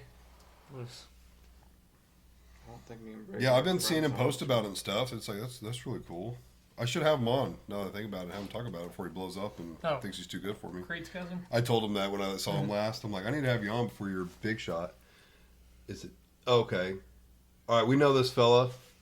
Hey, it's Bray Jones. Bray Jones. Go look him up on Instagram. He's almost got 1,000 followers. Hell yeah. Yeah, he says he's gone to. I remember he said he's going to Texas or somewhere here soon. Yeah? Tejas. Dude, I need to hit he's him been up. Doing like New York and stuff, I think. Yeah. Yeah, I'm going to hit him up after this. He's made his way around the states. He said he was opening for, big name comedian. He got in trouble for masturbating in front of women, even though they said it was okay. And no, it sounds weird, but he's a big name comedian. Pee Wee Herman? No. Google that, Eric. Nah, he was just masturbating in a theater, wasn't he? I think that's what. That I think was right. But this comedian, God. man, he's a big name. I'm blanking on it. It was a weird deal. It was like something he was into, and a lot of his friends knew that. But he would like ask them if he could do that in front of them, and they would be like, "Yes," like be serious about it. And he would, I think, do it more as a joke. This is weird. But apparently, some of them, after saying yes, because if they said no, he really wouldn't do it. But apparently, some of them afterwards, I guess, maybe thought he was joking or something, even though they said yes, and then Right. he got kind of canceled for it. But he's back. Louis C.K. Louis C.K. That's him. I've never heard of him. Yeah. Yeah, big comedian. And Bray, I think, opened for him. He wasn't the opener for him, but he was on his set as like one of the openers, Pretty sweet. Though. which is a pretty big deal in the. I just dropped my ring. It's pretty wild, In the comedy though. stage, but yeah, Louis C.K. got canceled for that for a That little is bit. a wild, like, whatever you want to call it, the topic. Yeah, because he told me Louis C.K. and I was like, wait a minute, you're talking about that guy? And he's like, yeah, that's him. I was like, oh, cool. But he's like uncanceled now. I mean, cancel culture Cool, nowadays is like, it's almost like they've canceled cancel culture. If you follow a lot of that stuff, where people will just lean into it, and if you just don't pretend to be canceled and like buy into the bullshit, you're not canceled. It's the people that like apologize and make themselves out to be the bad guy that end up really taking it hard. And a lot of them were just like, I'm not apologizing. And that's the way to do it. Like if you ever get canceled, just don't apologize and act like nothing happened. Or be never apologize and just address it, but never apologize. Yeah. That's when you accept fault and then you're the bad guy. So it is nice to see cancel culture dying. Finally.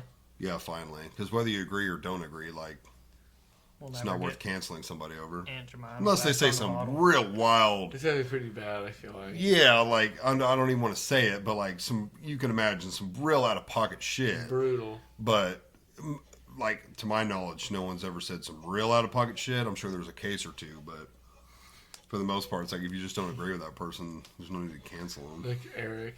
He Like says everything Eric. sometimes. Eric says a lot of out of pocket shit about the Jews, who he's a Jew, so he can say it. That's right. It's true.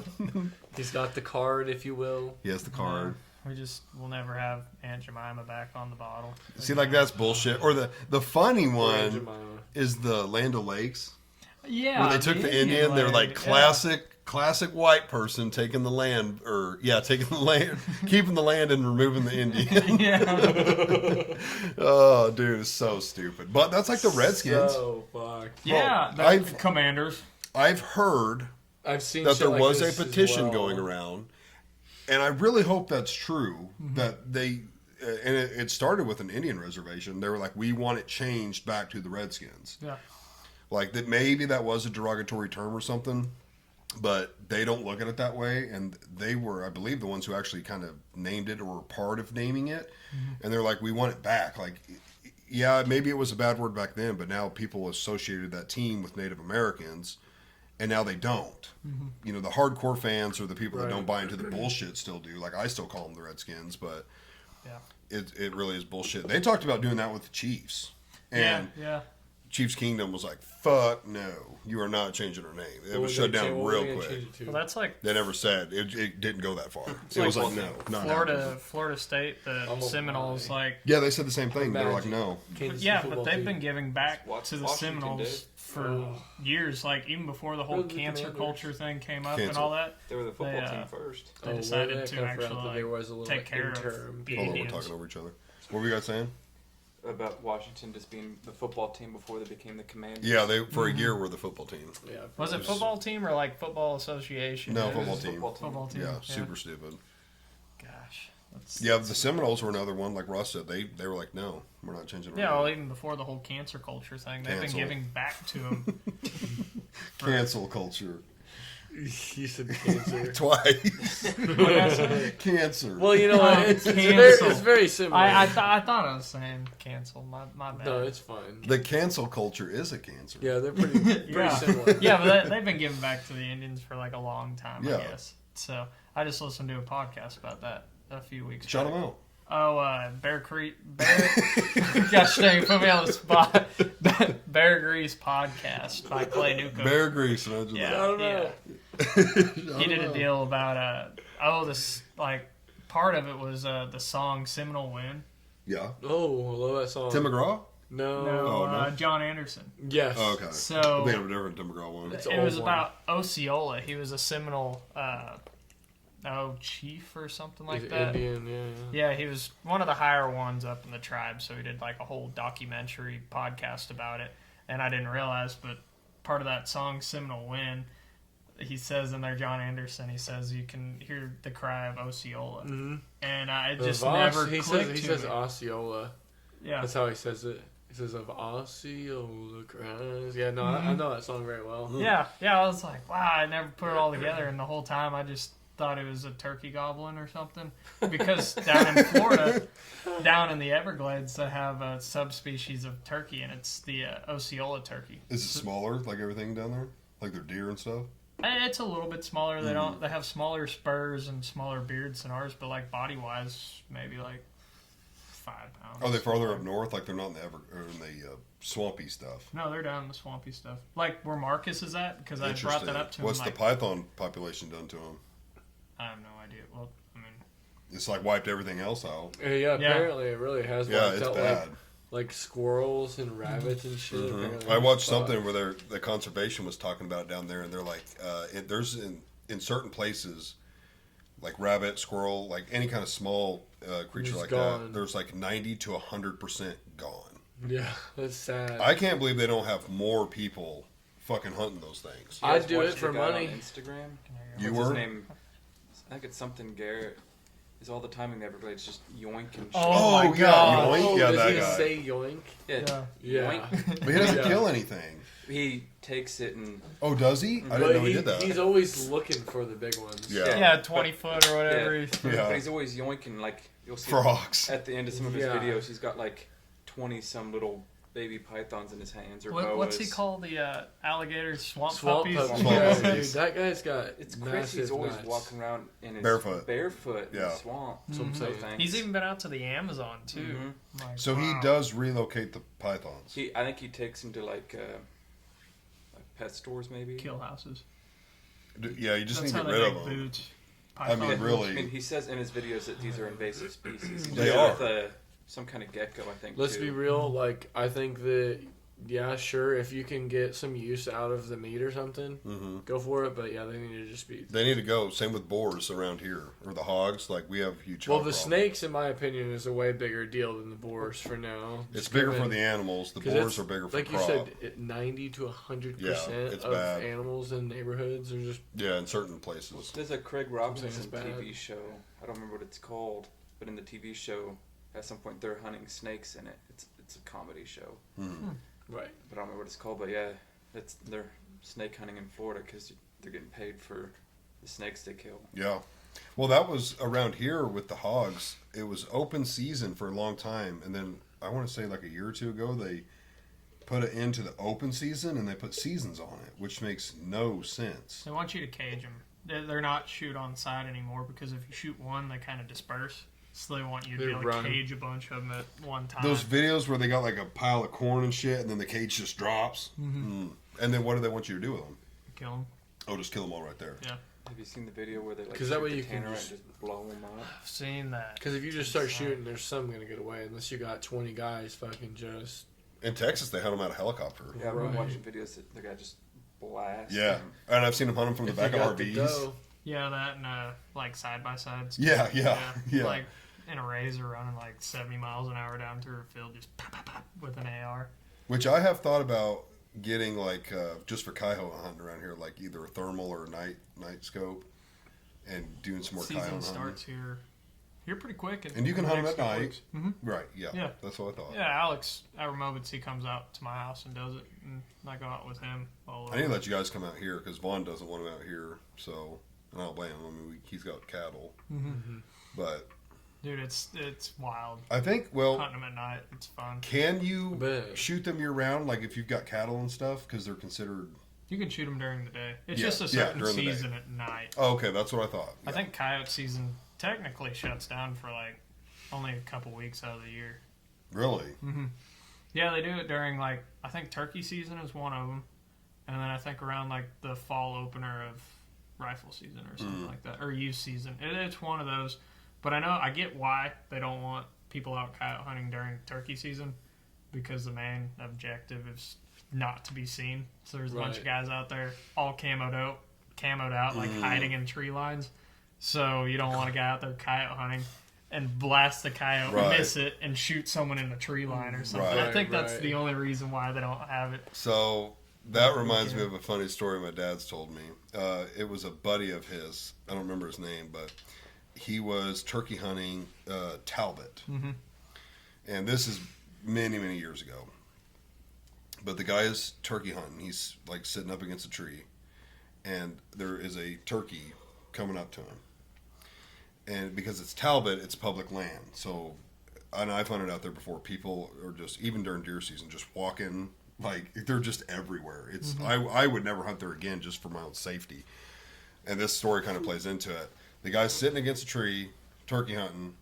Turkey's coming up to him. Says he hears something behind him, and he looks back, and there's a kid, probably late teens, early 20s, walking towards him. And he's trying to get the guy's attention to quit moving because there's a turkey walking towards him. So he's like, looking at him, trying to wave him down, and the guy's not paying attention. Well, he finally sees him, and the guy's telling him, there's a turkey. And if you guys are watching, you see my arm. He went just like this, which in the brush, that's like the shape of a turkey head. Right. And it's camoed. So he said the kid sees me, well, he sees my arm, do this. He's like, because I'm pointing at a turkey. Right. And he said the kid sees his arm and goes, fucking brings the shotgun up and shoots his ass. He gets up to him after he shot him because he yelled, And he's like, oh my God, I fucking thought that was a turkey head bobbing next to that tree. He's like, you fucking dumbass, that was my arm pointing. Yeah, he fucking shot him. He I've lived always and stuff. wondered, But because there's been so many people That's shot actually during insane. turkey season. Mhm. It's unbelievable how many people just shoot like anything that moves. That's during exactly turkey what the season. kid did. He saw this, thought it was a fucking turkey head, and shot. There's That's a, insane to me. there's a And you have to be pretty technique- close. Yeah, Like, super close. There's like a technique in turkey hunting. I want to try it this year, but it's called reaper hunting. So you take like a turkey fan Is that where you and you like, creep across the field. Yeah, you Oh, can I've literally seen you it. can grab Dope. the turkey. You can get so close. But it's I've illegal seen in a it. lot of states. Slit its throat Illegal or something? legal?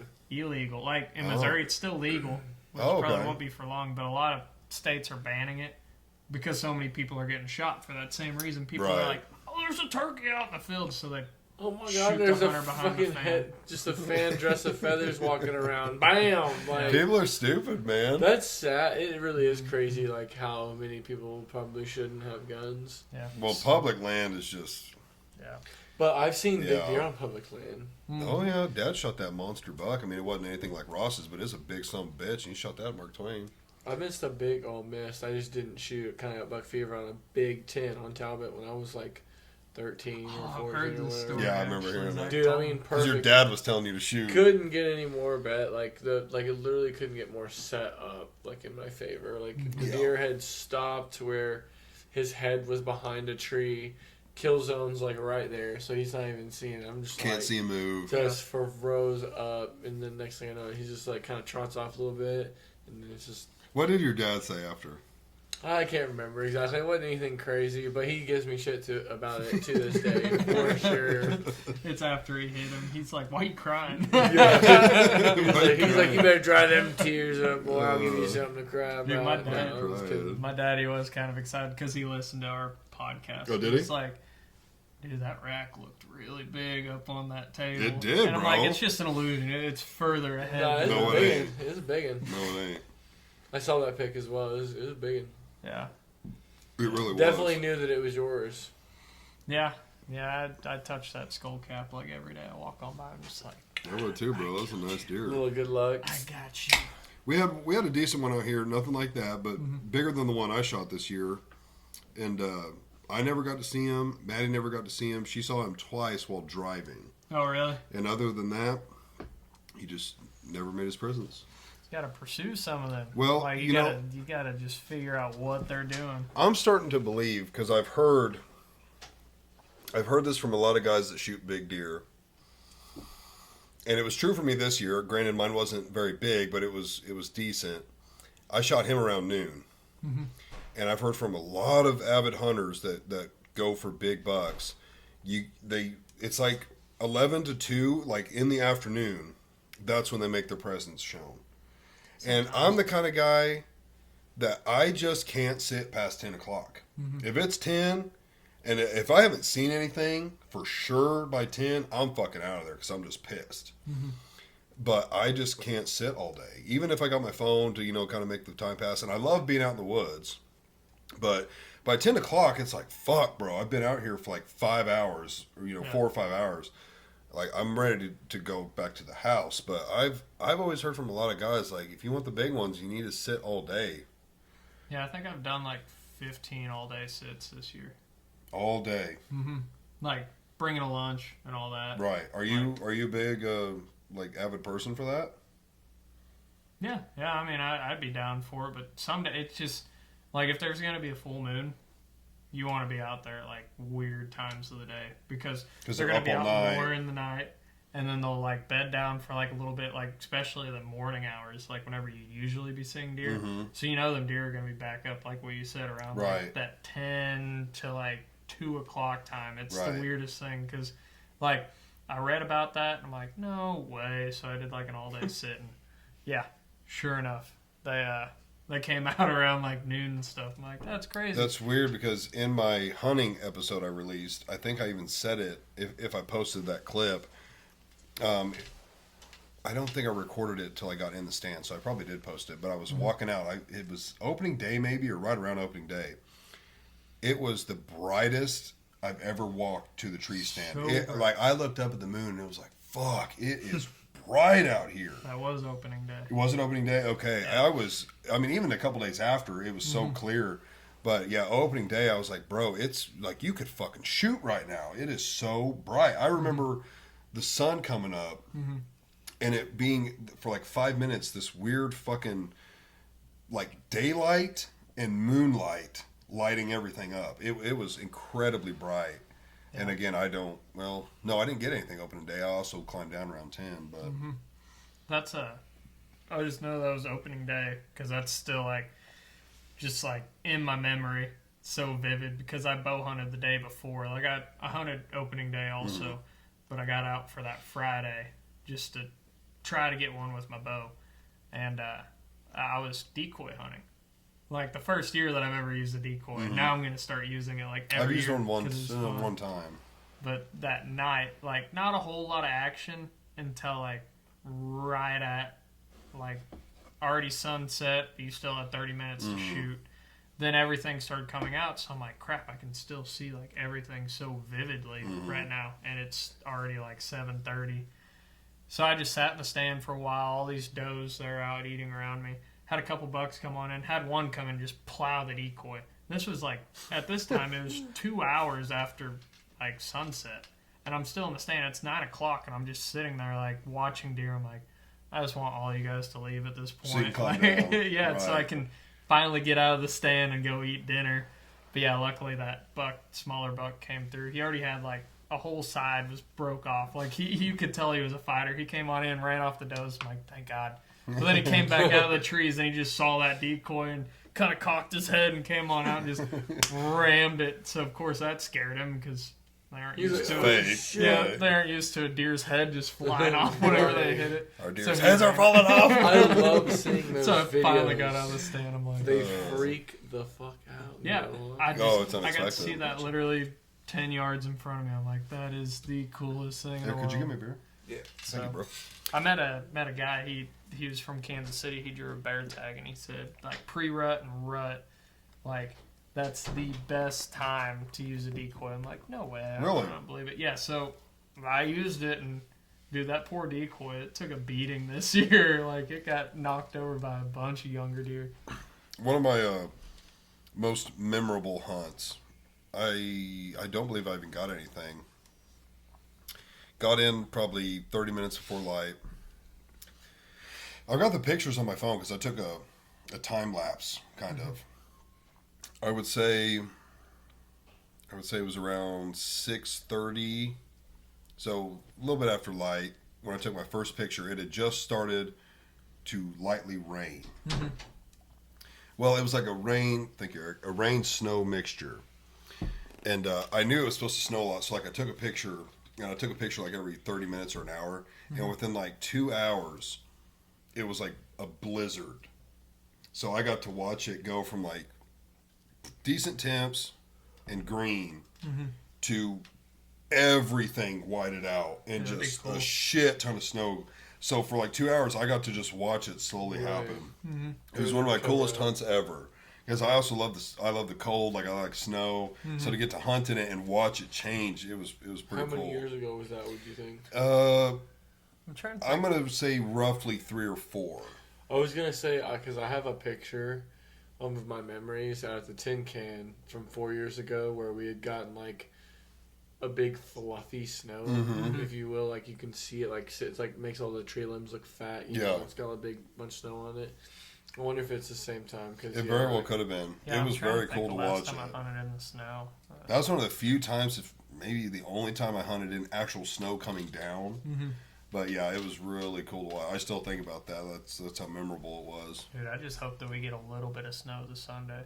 I hope it's not it's- just all sleet. Well, I'm gonna get tired of I don't that. know about around here. I know up north because Danielle's heading back to Michigan, and so she's actually leaving tomorrow instead of Sunday because I guess shit's supposed to hit the fan Sunday, especially Yeah. up there. Yeah, that's what I Evan heard. talked all afternoon about this winter weather storm that's coming. It's supposed to be. Well, you got the weather app? I have- It's supposed to be pretty bad. Like Monday, the high is 23 and the low's like 9. Yeah. Which I don't. I just now remembered. I don't work Monday. I survived the ice storm of 07. Oh 08. Or 08, Right. sorry. It was 08. I don't No. think I'm. It was If it, 11.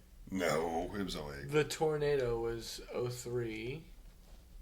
yeah, it was 03. Yeah, or 04. Joplin's was 10 or 12. I'm pretty sure I was able to drive when the ice storm. I'm almost positive it was 08. I was thought not the able ice, to drive. the I ice was storm I young. couldn't drive, but I definitely Wait a remember minute. it. Maybe it was 07 It was because big. Dad hadn't left for Texas yet. I remember it being like, yeah, Why do I think it was 08? semi-early. 'Cause My that grandma Dad- was in Monette. Dad, no. Dad maybe didn't leave for Texas till 09. I do still think it was 08. I have no photos from back then. I don't know if you could Google I'm that. saying 07. I'm saying 08 for some reason. I don't know why. I think I don't Dad know how to- left for Texas in 09, which would make sense that it was I don't 08. know how to confirm it. It's supposed I- to be 07. 07. Okay. Dude, I used to like always go into work and be one of the only idiots there. Like if it snowed or anything or ice sleeted, I'd always try to make it in, try to be like a Right. good employee. Mhm.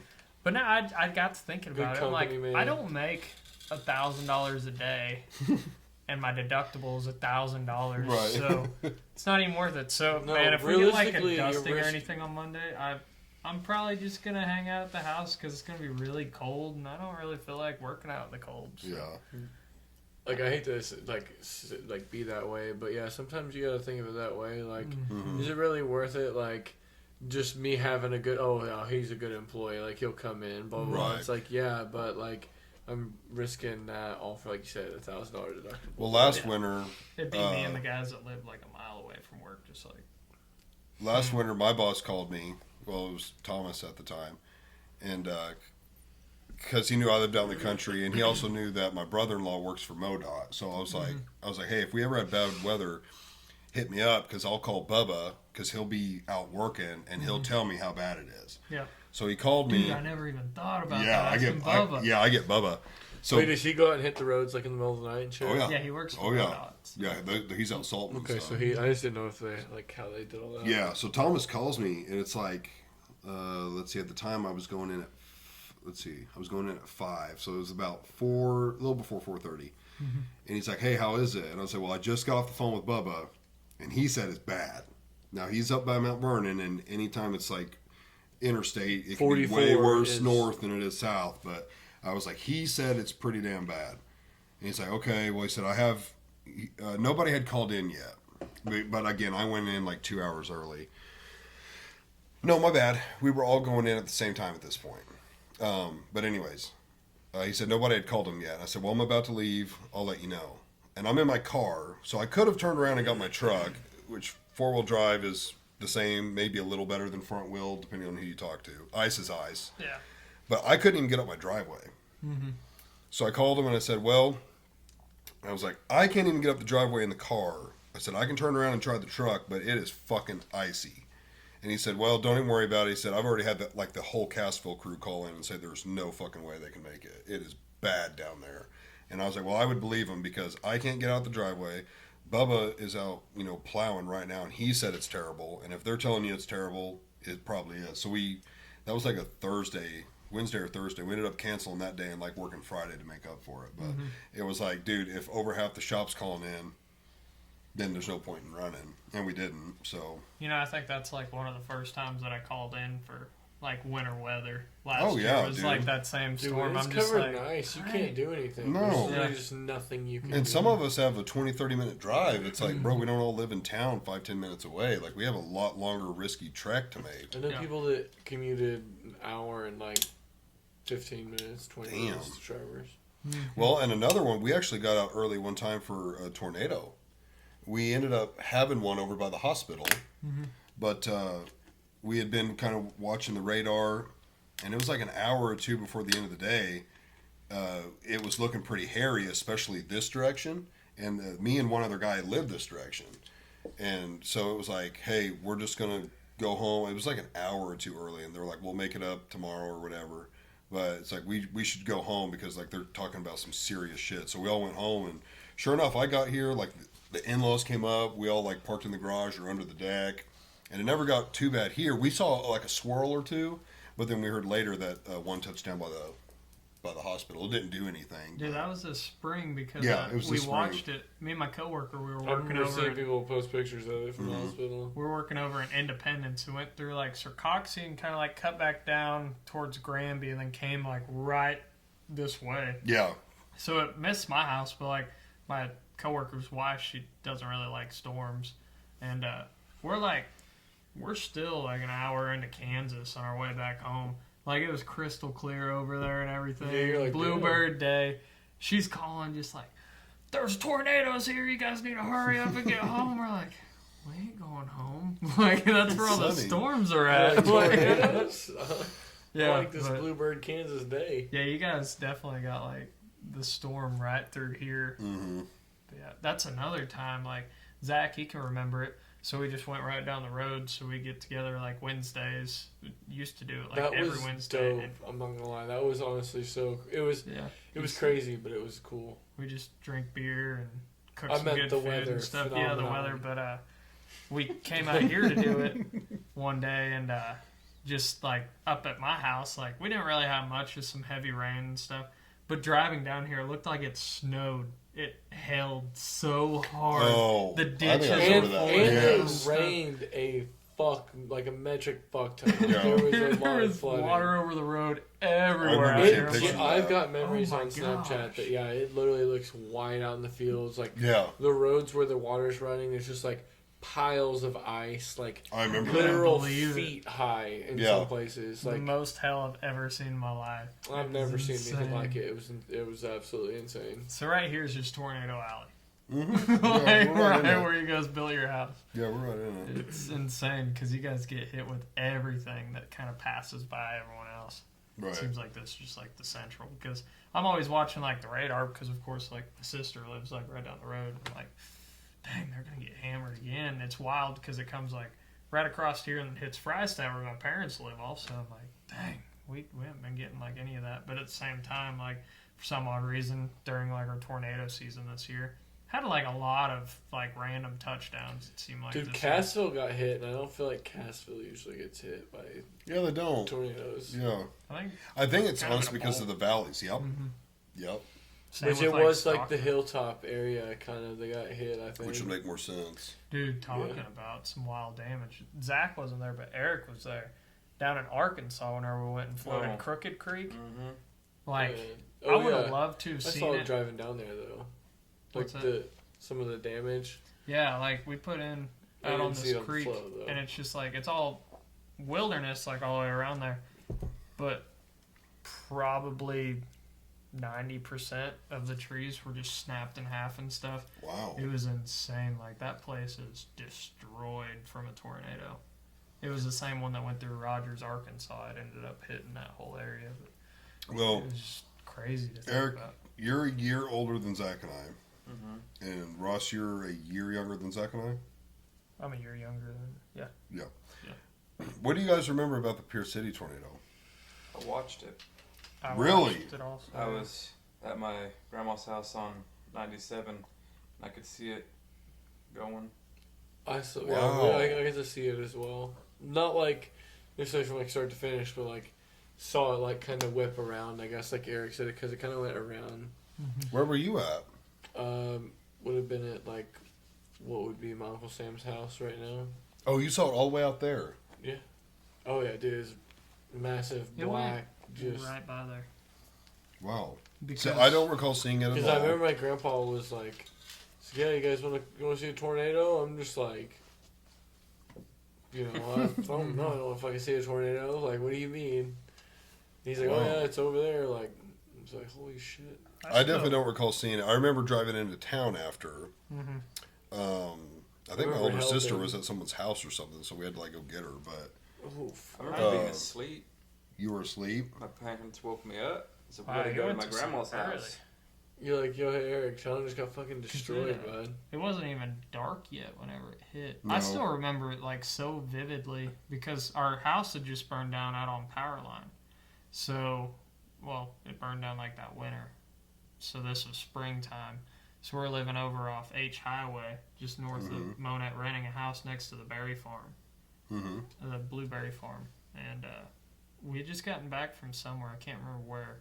And since we were living like next to the highway, we had an outdoor dog, so we had to have him in like a kennel.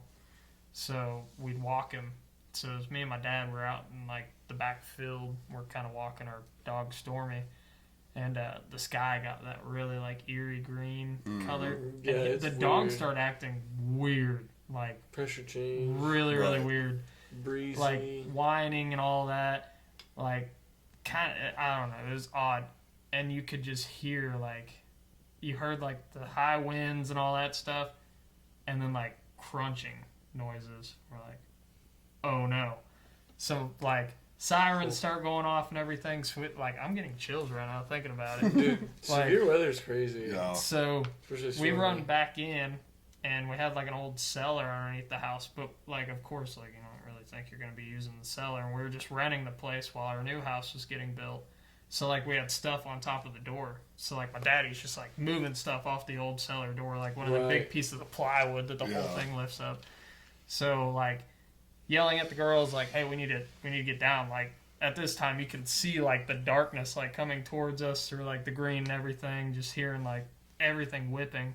So we get down the cellar, and my daddy kind of like holds the door open. You just see like the mass come by, just like barely miss the house, like everything's shaking and everything. And then it goes like right across H, so kind of where the pickleball hub is, like right back behind there. There used to be a big trailer One of those park. trailers. Wiped that whole thing out. 100%. Oh, it was that close.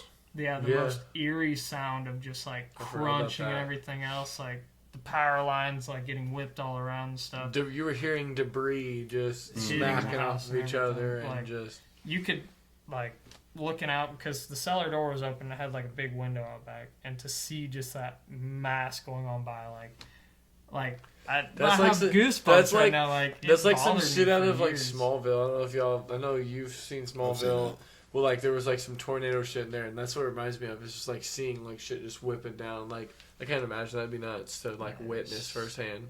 It's so, like Keep tornado and Smallville it's- on the topic. I want to bring something about that up in a minute. Oh shit! yeah, just It's not Smallville, but it's related. the Um, Twister movies. And so we're it, Seen the new it went Twister. through Pierce City, but then how much farther did it go? I didn't know it went to Monette. It went to the other side of H, like he said, and then I Mhm. think that it kind I of think it dissipated died after down. that. Oh, okay. yeah. Maybe went a little bit further. There might have been a little bit more tree damage, random Mhm. house here or there, but yeah, I think that those trailer parks was like kind of the last bit. Mm. Like my mom kind of went into like kind of the fight or flight at that minute and just kind of wanted to like help because after all that happened, she tried to like get in the car and like there was power lines down like everywhere. She was just like, I want to go help. Right. It's like we can't really like get Right. out of the house. Like there's lines. Those like, high literally wires down are like very everywhere. deadly. Now, Yeah. what did we lose? We lost the Whole downtown. Armory. Ray Carver. Yeah, wasn't downtown that- got wasn't that messed the, up. The man that passed, Ray Carver, wasn't he the one that died? Yeah, wasn't he like trying to don't know. hold the door or something? Something about the Like, got armory. sucked out. I heard something collapsed on him or something. Something. But yeah, one person died during all the Pierce City tornado Mhm. in Pierce City. That was the other eerie thing about the trailer park is after it happened, hearing like, because of course like your voices are gonna travel and stuff like screaming and stuff. Oh, yeah. And they're just like, wow. Oh, you could hear it. Yeah, because it wasn't that far away. Right. Just like, gosh, thinking about that, it's like it's just That's so blood curdling. Yeah. Honestly, Mhm. not being, because like I mean, where I feel like we're all the type of people to want to be able to lend a hand in a situation like that, and like I said, not be able to. Yeah, power lines are way more powerful You than can't we fuck were. with that, yeah. I mean, unless you know what you're doing. Well, I want to talk about the Joplin one real quick, but I want to see if Zach knows this. It's I don't know what Superman it is, but it's one with Kevin Costner in it as the dad. So I actually don't know anything about either Superman movies. I'm gonna tell you that right now. Okay. I don't know which one I've this only really is. watched Smallville and like maybe one Superman movie. Okay. I just wasn't Well, a big this- DC guy. How I does don't know. Superman's dad normally die? It's heart attack, isn't it? So heart attack in Smallville. Okay. I think it normally Tornado is. Heart could be another one. attack. Okay. Well, in He always this wore a one, Superman shirt, you know. Kevin Costner is the dad, and there's like a tornado Oh, I remember. coming their way. I've seen the meme, bro. Yes, that's where I've seen Where it from he's just TikTok. like- he looks at him and he goes, Yeah, he's like, tells him to stop because he could have easily just ran, snagged him, and brought him to safety. Right, because he's And he Superman. tells him to stop, and then it takes him. And you see like shit floating around. Yeah. I've seen that exact meme, right? Yeah. That scene exchange, whatever. Eric, it can you look says- that up? Kevin It Costner says Superman. me gotta know when who I it see is. my buddy leaving with a 2. Right. But then knowing that hasn't gotten any wild or Right. something, he's like, No. his face, he's like, Yeah, he's all excited. he's like, oh no, no. It looks he's good, like, oh, but- fuck, like salute. Yeah, most of the Superman, I feel like it was always a heart attack. So that That's I thought that definitely was what it was in Smallville. yeah. for sure. I think in a different one it was also a heart attack. So I thought that was a strange Man of way. Steel. Oh, okay. Yeah, that sounds right. Which I've not seen, but I've not seen it either. okay. So yeah, I have seen the Superman versus Batman or whatever, which I was- refuse to watch it. which is just so unrealistic. Like I Refuse. understand that they got a hard task to No, make a movie out of that, but that's so dumb. That might be one of the dumbest premises there's ever been. yeah. For Superman to fight Batman and Batman even have Gadgets are only going to get you so No. far. It's kryptonite. I man. understand to make Doesn't it matter, bro. close, He could but laser him from they 100 literally yards away. almost make it like he won almost in the movie. Like it's gonna yeah. win. I just refuse to watch it. He could have like carried him into space and just dropped him. Or just take him into space and keep him up there. Yeah, Make him it breathe just up there. it makes no sense. He could have Just lasered throw him him. from half a mile And away. then it all ended because they had the same. The moms had the same name. Isn't that how it ended? All right. no Well, idea. what's that called? One of them said Martha. No, what's that called? Spoiler. Spoiler. Okay, what is it? Spoiler alert. That's what it all ended over. I think so. One of them said the name Martha because both their mom's name's Martha. and they just come like, together yo, over we're that. all of a sudden buddies. You He's know, like, I get Why that. Did you say that name? As a guy, I feel like it's something as simple as that. I could probably make squares with somebody. Like, I don't know why. I don't know. Did you fuck with Martha also? Well, you also, let's be honest, you don't have a great relationship with your mother, Right. and neither do I. But I felt Right. like I had a pretty decent stepmother. So, like, I'm just looking at my relationship with her. I'm just like, yeah, you know, whatever.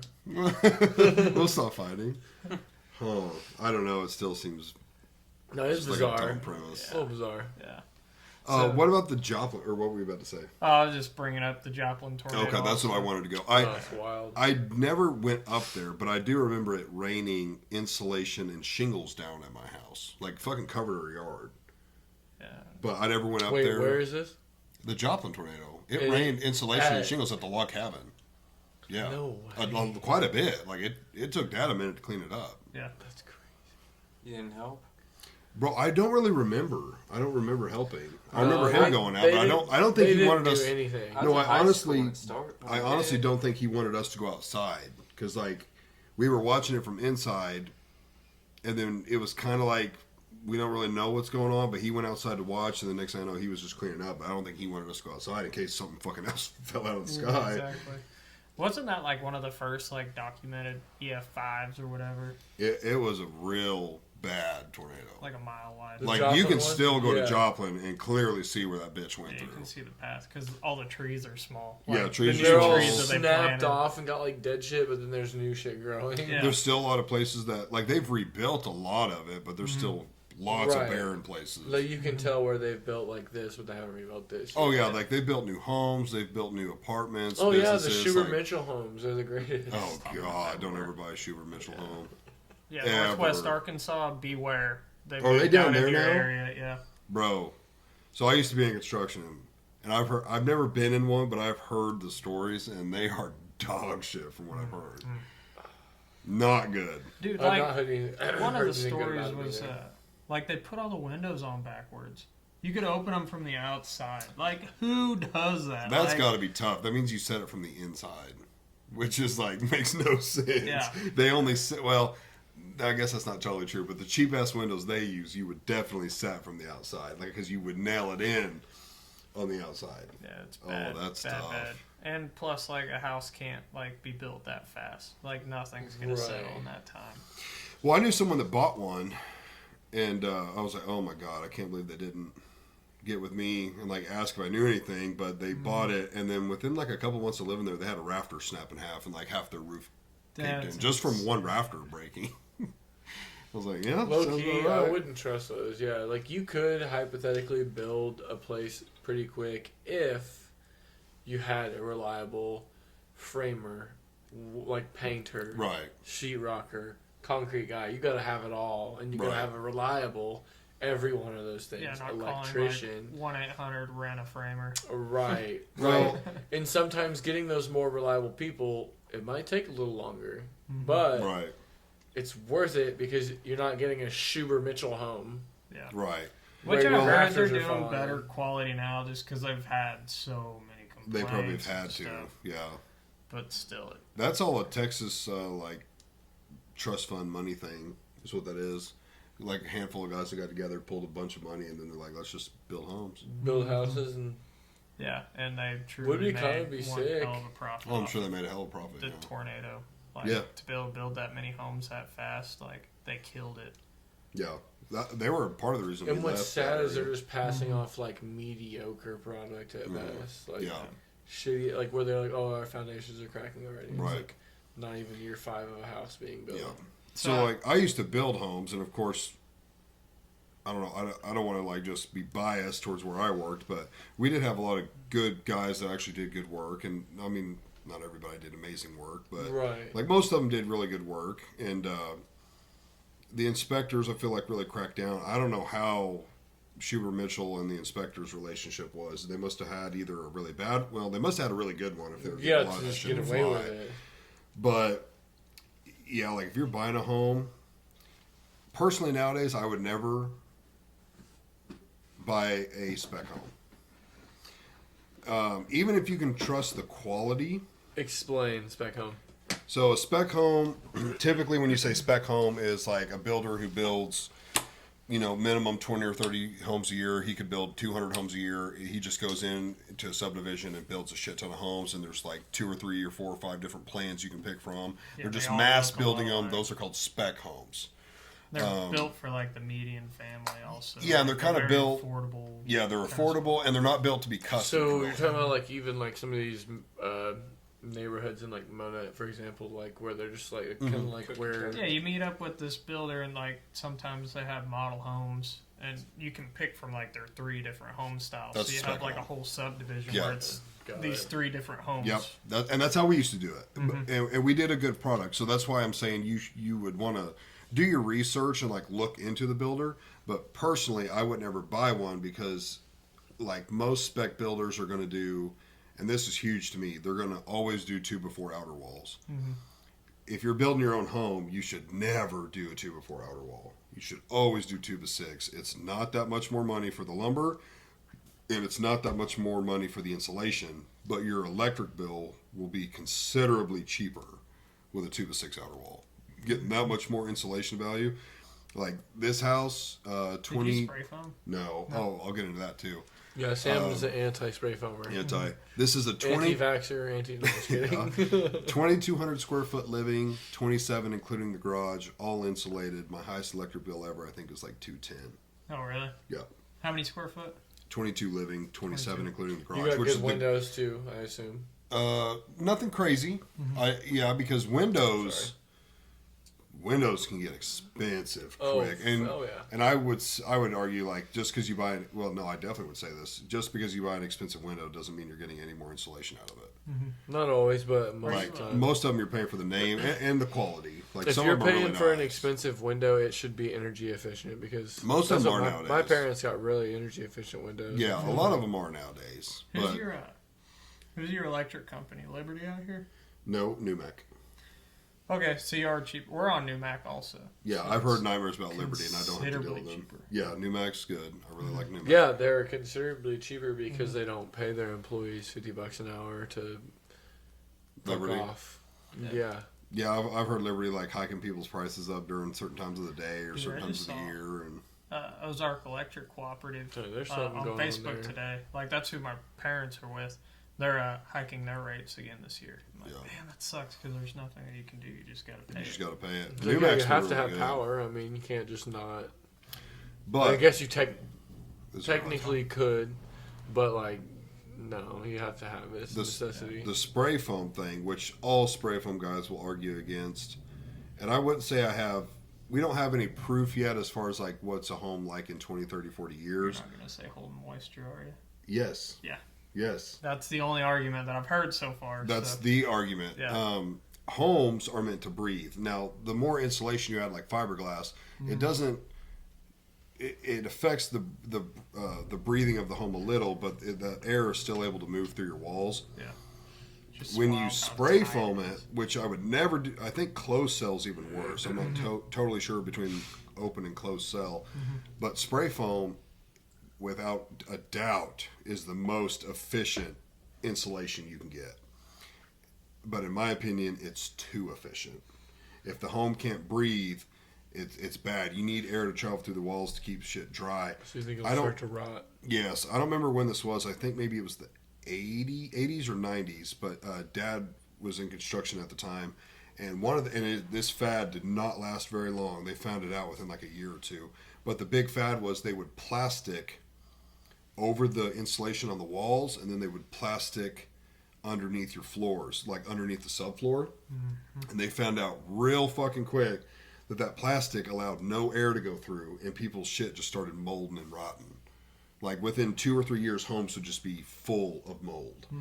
And I haven't heard that as far as like mold and rotten shit yet with the spray foam, but spray foam just got real big within the last 5 or 10 years. So in 20, 30 years, if it hasn't done it, I'll quit saying that. But in the meantime, it seems too airtight. Yeah. Like, you don't want an airtight home.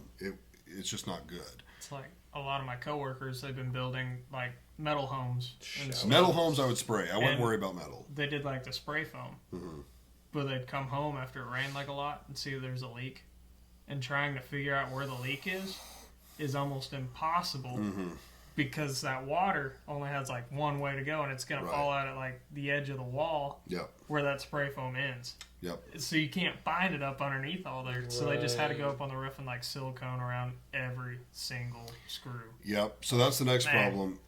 So it's the same principle with a shop, because I would spray, like It's when I build a shop, I'll spray foam it. But it's even more critical with a home, because if a shop leaks, it's typically not the end of the world. But if your home leaks, it's not good. Yeah. But what you should do if you're going to spray foam, do not spray foam until you've seen at least one good rain, and you have been out there while it's raining, after the rain, and you can visually see this motherfucker has no leaks. And don't just do it on like a light rain. Let it a good rain. And once you've seen there's absolutely no leaks, then do it. But like we were going to do a metal roof, but it was too expensive. We ended up just going shingle. But I wouldn't do on a house, especially a metal roof, unless it was seamless. Because anytime you put holes in it, you're going to have problems. Which you typically have holes for, like, your exhaust vents or whatever. But like mine doesn't have holes for exhaust vents because we put it all through the soffit. Oh, really? And now it does have one for, I guess, the toilets and stuff. Just your And vent? you could technically, I don't know if you could put that in the soffit, but if you can avoid punching a hole through a metal roof, you should avoid it. Actually, you course. can. You can go out like the ends, like the gables. So if you can avoid putting holes in a roof, especially metal, you definitely should. Yeah. But seamless is way more expensive. It's Laswell told me about it. You have to have like a special. So like the way they make gutter, it's in rolls and it's flat. And it goes through this machine, and the same way how they make your metal Smashes it. siding, it slowly forms it. Well, they I've have seen this. it. It's like crushes it. Yeah, over it just the- crushes it and bends it. Well, the same thing I think with this gun. They call it a gun. You like start at the top, and it takes the metal, and you have to like sit on it. You have to put some pressure on it, from what he told me. And you go down, and as you're going down, it's taking the metal and like folding it like 2 or 3 times onto itself, and that's what locks it into place and makes it seamless. It looks the same. You don't have to screw it down or nothing. No, I think it all clips. It clips down. But that way there's no holes, which on a house, that's the only way I would go, but it is super expensive. Oh, I bet. But like, How much more than just a regular? I want to say it was 3 or 4 more times. I could be wrong, but it's like, Damn. it's a big difference. So it's like if you were going to have a $10,000 roof, 100% price you're looking at like a increase. $20,000 or $30,000 roof wow. Damn. for seamless, but there's no leaks. Now, the bad thing about metal is like hail damage. It's way more of a bitch to replace a metal roof than, shingles, I think, especially if it's seamless and all that. See that? But I like metal roofs. I think they look cool. And like you should go with a thicker gauge, because a thicker gauge either won't damage or won't show damage as bad from like hail. But They're annoying though as far as like service goes. what do you mean service? Like a Phone lot of times service. it'll fuck with your cell service. Oh yeah, that's a thing. Like Loud can be loud, not always. that's what but I was can going to get be. into. Like Depending what a on your lot of people installation do and such. is they'll put it. They won't put plywood or anything down or OSB. They'll just do runners, and then the metal straight to the runners. If you want to get rid of noise, and it would add some cost, but in the longevity, what you should do is put normal OSB down or zip board or whatever you want to use, then put runners, and then put your metal. So it adds a little bit of airspace, and then it adds that wood to kind of help dampen the noise. And again, if you do what I did and don't cheapen out on your insulation, you put like either extra spray or extra like blow, or I put batting. I think R38. I mean, that's like that fucking thick, so Right. that's going to dampen a lot of noise. But even then, like you're still going to hear it. Right. You're not going to ever not hear it, especially on metal. But Of course. you can dampen it a little Because bit. it's loud. Metal's loud. Yeah, Tin it's gonna can be was loud. loud. Eric can relate. When it was pouring, dude, I'd have my fucking TV turned up to 50. And I bet that attic. Did you ever crawl up in there? Yes, but I was never up there when it rained. Well, not the rain, but how would the insulation look? Honestly, I can't even remember because it was not light up there. And most of the time when I got up there, I wasn't so. But it probably wasn't all fluffy and tall. It was probably like real low and matted down. I can't remember if it was like sprayed in there or if it was like the R38. It'd be blown, which is just like insulation shredded into bits. And they Yeah, blow I it. can't remember. I don't think it was. I don't remember it being blown, but it probably was. Well, they Blown. could have insulated the roof. They could have like hung batting in the roof. I think they had batting in the roof. Oh, okay. Like the shit that you cut to like cardboard backing and on one side and it's like all pink and fluffy on the other side. Okay. Yeah, most people don't do that. They just blow the I attic. think that was in there, but I'm not Oh, okay. certain. Maybe you had both, to be honest. I don't even Both would know. be even better. Yeah. The only thing that makes me like nervous about metal siding, I don't know how long it lasts, but before it starts to like rust or the paint starts to come off or fade, that's always Right. the only thing that I've always been like, I don't know on that. I think nowadays it lasts a very long time. Does it? I figured because everyone's going to it now, so that's why. It's nice stuff. We put a lot of hardy board on, which is like a It's like concrete. concrete. Isn't it? Mm-hmm. And it's supposed to have a better value than like brick because like the shit just never, it lasts forever, especially if you paint it well enough. Or you can buy pre-painted, which I wouldn't do that. But what sucks about it is like if you mow around it or shit and hit a rock against it, it's fucked. It will break instantly. Oh, And it that doesn't shit- just like chip or anything. It breaks. Well, yeah, it can chip, but like once it's chipped, it's that piece is fucked. And they only have like a inch and a half overlap. And I don't think Dad and I ever had to replace any, but I don't know how you would do it. Yeah. Like you would definitely have exposed nails, and yeah, it would be a bitch because that stuff So doesn't you're not. bend. So I don't know how you You're not would gonna be bend. watertight then. Like you're gonna be exposed somewhere. A unless little you- bit. I mean, yeah, you could. Yeah, you'd want to keep the You'd have to silicone like on it. and- caulk something. Yeah. Yeah. Which it was all, that was another thing. Yeah, I'd hate that if I was a painter because we never bought pre-painted. And I wouldn't want to mess with pre-painted anyways, but like they had to caulk every single joint, like the vertical, the horizontal, everything, mask off the soffit and then paint it. Oh man, that shit would be brutal. And it was real delicate. Like there would be times, even with two people trying to put it up, if it bent just wrong, it'd just snap in half. No way. Yeah, I hated that shit. I used to cut it and just Oh yeah, the beard by the end of the day was like white. Could have been just like a diamond. Like No, well, at first, what did we do at first? Okay, at first we bought grinder wheels for a circular saw. no, and, we're like, did they have like the diamond on there? Or Nope, something? nope, just a typical grinding wheel. Really? There's probably a proper way to do it, but we didn't know. We didn't have a salesman come and tell us. But then we ended up discovering we used a regular saw blade, but I don't remember if we used it the right way or we spun it and used it backwards. Did you But we wet it? found. Did you wet it? No, didn't wet it or nothing. I don't know if you were even supposed to. But we found that worked better and it created less dust.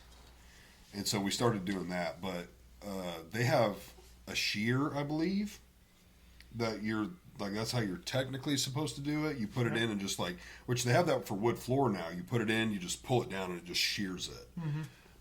But like on angled cuts and stuff, you can't use a shear. Yeah. You know, you'd have to cut that with something. I don't know what the correct blade you're supposed to use for it. I'm sure Hardy probably makes shit. Probably. And it's probably sky high, but that's how we did it. Huh. But it was a bitch. I hated that shit. And sometimes you'd have to turn your air pressure down on your gun. Because if it shot too hard, it'd blow right through and sometimes break. So most of the time, it was super hard to find that sweet spot, but we always did it where it didn't quite sink the nail, and then you'd pull your hammer out and just sink it enough. So then you had to shoot it, pull your hammer out, and tap it. Yeah. Especially if like the tank was a little low before it kicked back on. Yeah, it was a So bitch. it's time consuming. Very time consuming, yeah. Huh. Yeah, it's kind of funny. I never really never would look at like craftsmanship of just trade work of any type really Yeah. until I started doing some of it myself. And you start paying attention to stuff. And like I'm just kind of like comparing like what I've been taught to like what I see. That's like my windows. I didn't do any of the windows. Yeah. Because Dad and I, we could have done it. It would have taken us a lot longer. As far but as trimming them. yeah, I didn't trim the windows out. We did all the doors Well, and the it base boards. Looks pretty good. Well, the trim crew that we used, I asked him. I was like, I have this many windows. How much would it cost you to trim them? And he gave me a price like $500 or $600. And I was like, there is no way Dad and I could do that for less than that because it'd take us. Because we didn't trim windows at the time we did trim. We were still wrapping them in sheetrock, which trim looks way better. And I was like, Dad and I'll be fucking with it for 2 or 3 days because we just never done it, and we didn't have as good a table saw. So I was like, that's the best $500 or $600 I'll spend damn near on this house. So he came in, did it in one day. Really? Yep, one day did every Just window one on the guy? house. One guy. No way. But they did it every day. So I mean, Yeah. he probably Hey, went you through, get good at measured your everything, trade, just mass man. cut You it. do. You get good at your trade when you do it all the time. Pretty well same size windows all the way around. They're either that size or the double. Yeah, which there's only 2 double, and there's 1 smaller. So yeah, pretty much all the same. So yeah, I was like, absolutely, that'll save me a ton of time. Yeah. And now we did all the doors, and which they're split or is it called split jams? Yeah, they're split jams, which is kind of cheap, but I didn't want to fuck with like an actual, because like on an actual door, all of that trim is not on it. You just Right. put the door in, and then you have to cut all the trim. Well, a split jam, it comes all pre-made. So you just literally pull it apart. You put that side in first, get it good, and then you just put the other side like there's a groove. You just slide it into it, and it's boom, done. You just nail it off. They're cheaper, but I was like, I don't want to fuck with all that trim. The trim already takes forever. But like this house, I think we trimmed this house out in a day. Really? Mm-hmm. Huh. But we got real fast at it because like I would draw the room on a paper, and then I would go Go through and through measure it and just write it measure each wall, and I'd write it down, Right.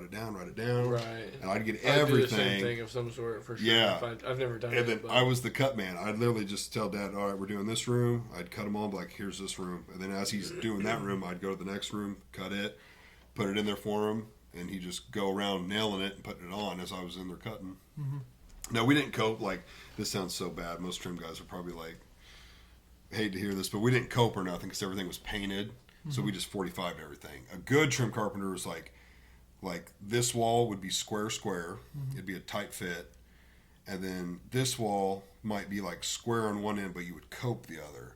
And cope is like, it's a cope saw where you cut it in the pattern, like you follow the pattern of the trim And that way, when you butt it up to this piece of trim, the lines perfectly follow Like the tuck other one, into so it's a each tight other. fit. You have to do it on stain trim because there's no caulking Got and it. paint, and that's like master trim shit. We could have done that, but our boss at the time was like, "Get it done as fast as possible." He's like, because we were coping at first. And then I think Dad said something about it. He's like, "Why the fuck are you coping?" He said, "It caulks and paints just 45." And we're It like, sounds funny to hear that. "Yeah, we're like, hell yeah, that's gonna go a lot faster." So It's like one of my favorite YouTube videos is Trim Guys. I don't know why.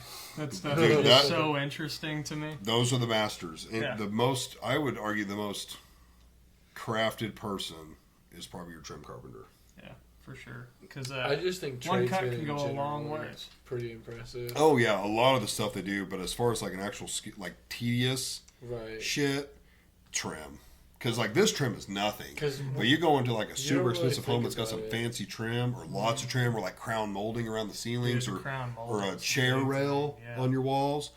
Yeah, the trim can, and like a lot of trim guys now will even do like some cabinetry type stuff. Like sometimes in like our guy was doing wood shelving. They were even doing some of the cabinets in like the master bedrooms. I don't know if that's normal, but they were making those cabinets, and like any trim guy could be a cabinet guy, and probably vice versa. I think about them guys that do like the libraries and like the bigger homes and stuff. Mhm. Like a lot of trim work on all that stuff, all the different shelving. Like it'd be insane to see. So like, Oh yeah, because they cope it, and like if you fuck up, make it too short, that piece is like you have to put that piece to the side and hope it works somewhere else. yeah, exactly. There's no like, oh, we're just going to caulk this and fill it. Mm-hmm. And again, if it's paint, you can. Do you think that you could? So imagine your basement was unfinished here, Mm. right? All of this was all unfinished. Could you finish the whole basement by yourself without any With Dad. just you, Yeah, no, me? just you, No. you? Oh, with could just I? buying supplies like you're raftering, wiring, or whatever, putting all the studs in. You're doing the whole nine. I could with YouTube. sheetrock, paint, blah blah blah, everything.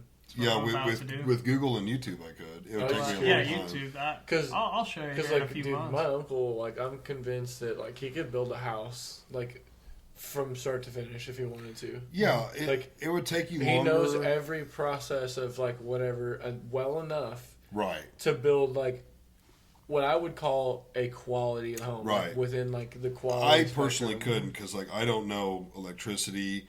I understand plumbing and could. No, because like you have to vent plumbing. guys are and I just- don't know why or when you vent Those it. guys are just Not hard to different. do. Like that, I don't know. It's wild. Like, Dad could. and then also the framers that Gavin and I work with. Mhm. There's a guy. His name's Kane. Like he's also like that too. He like Yeah.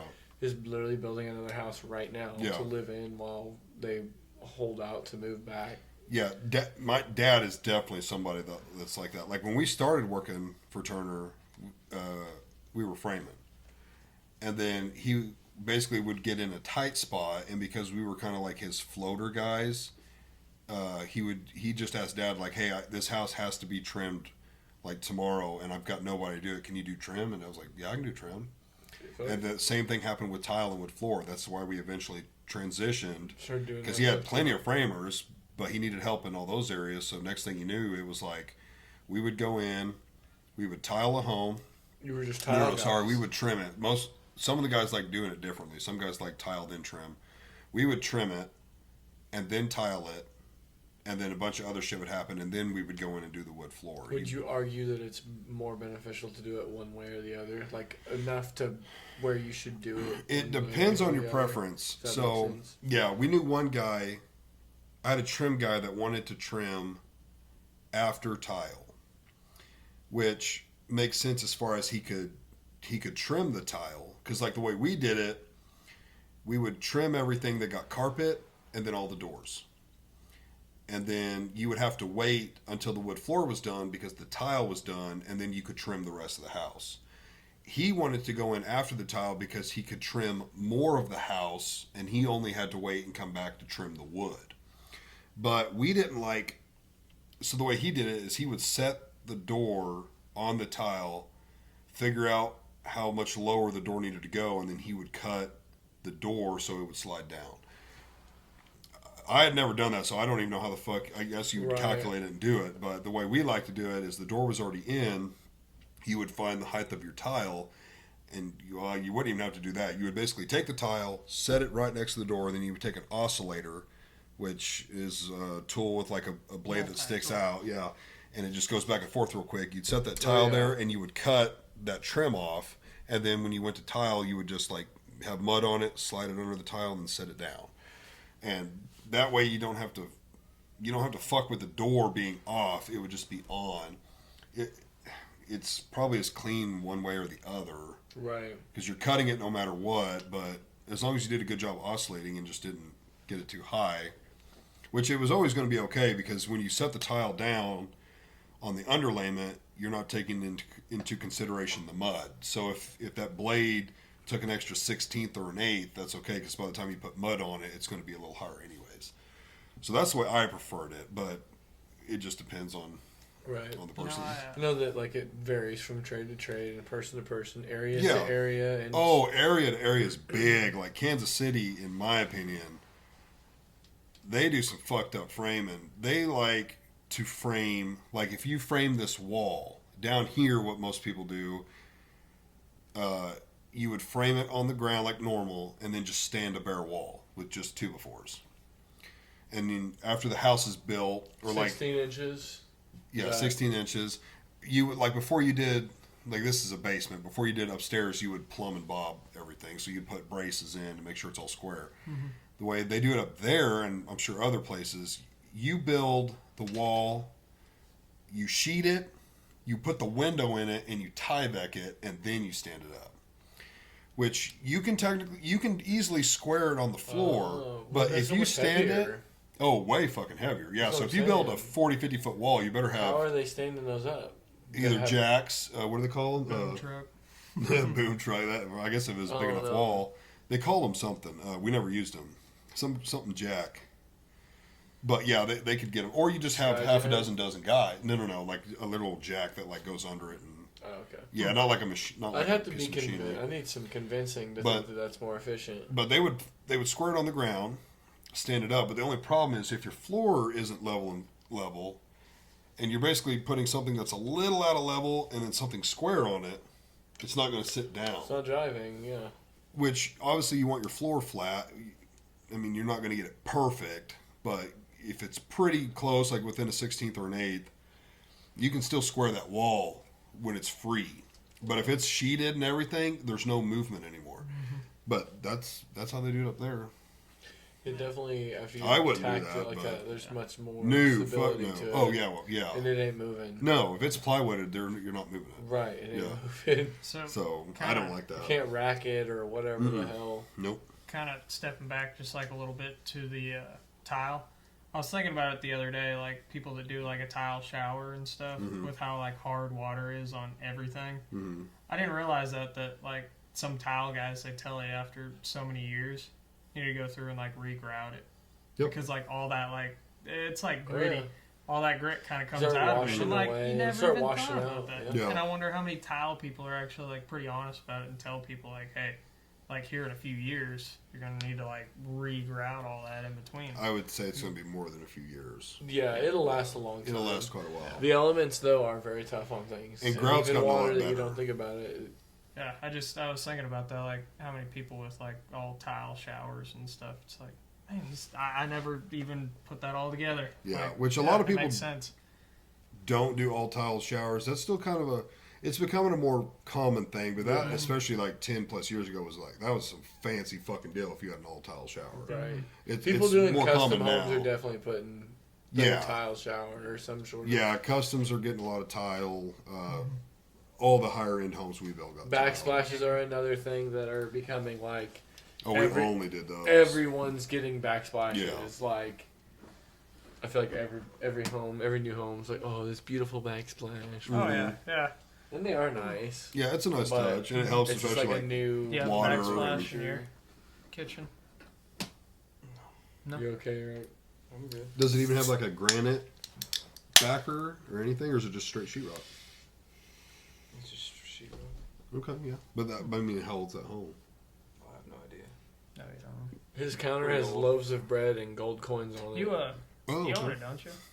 Or yeah, I didn't know if you rented or bought it. I think Eric owns his house. He's buying that ish. Bought it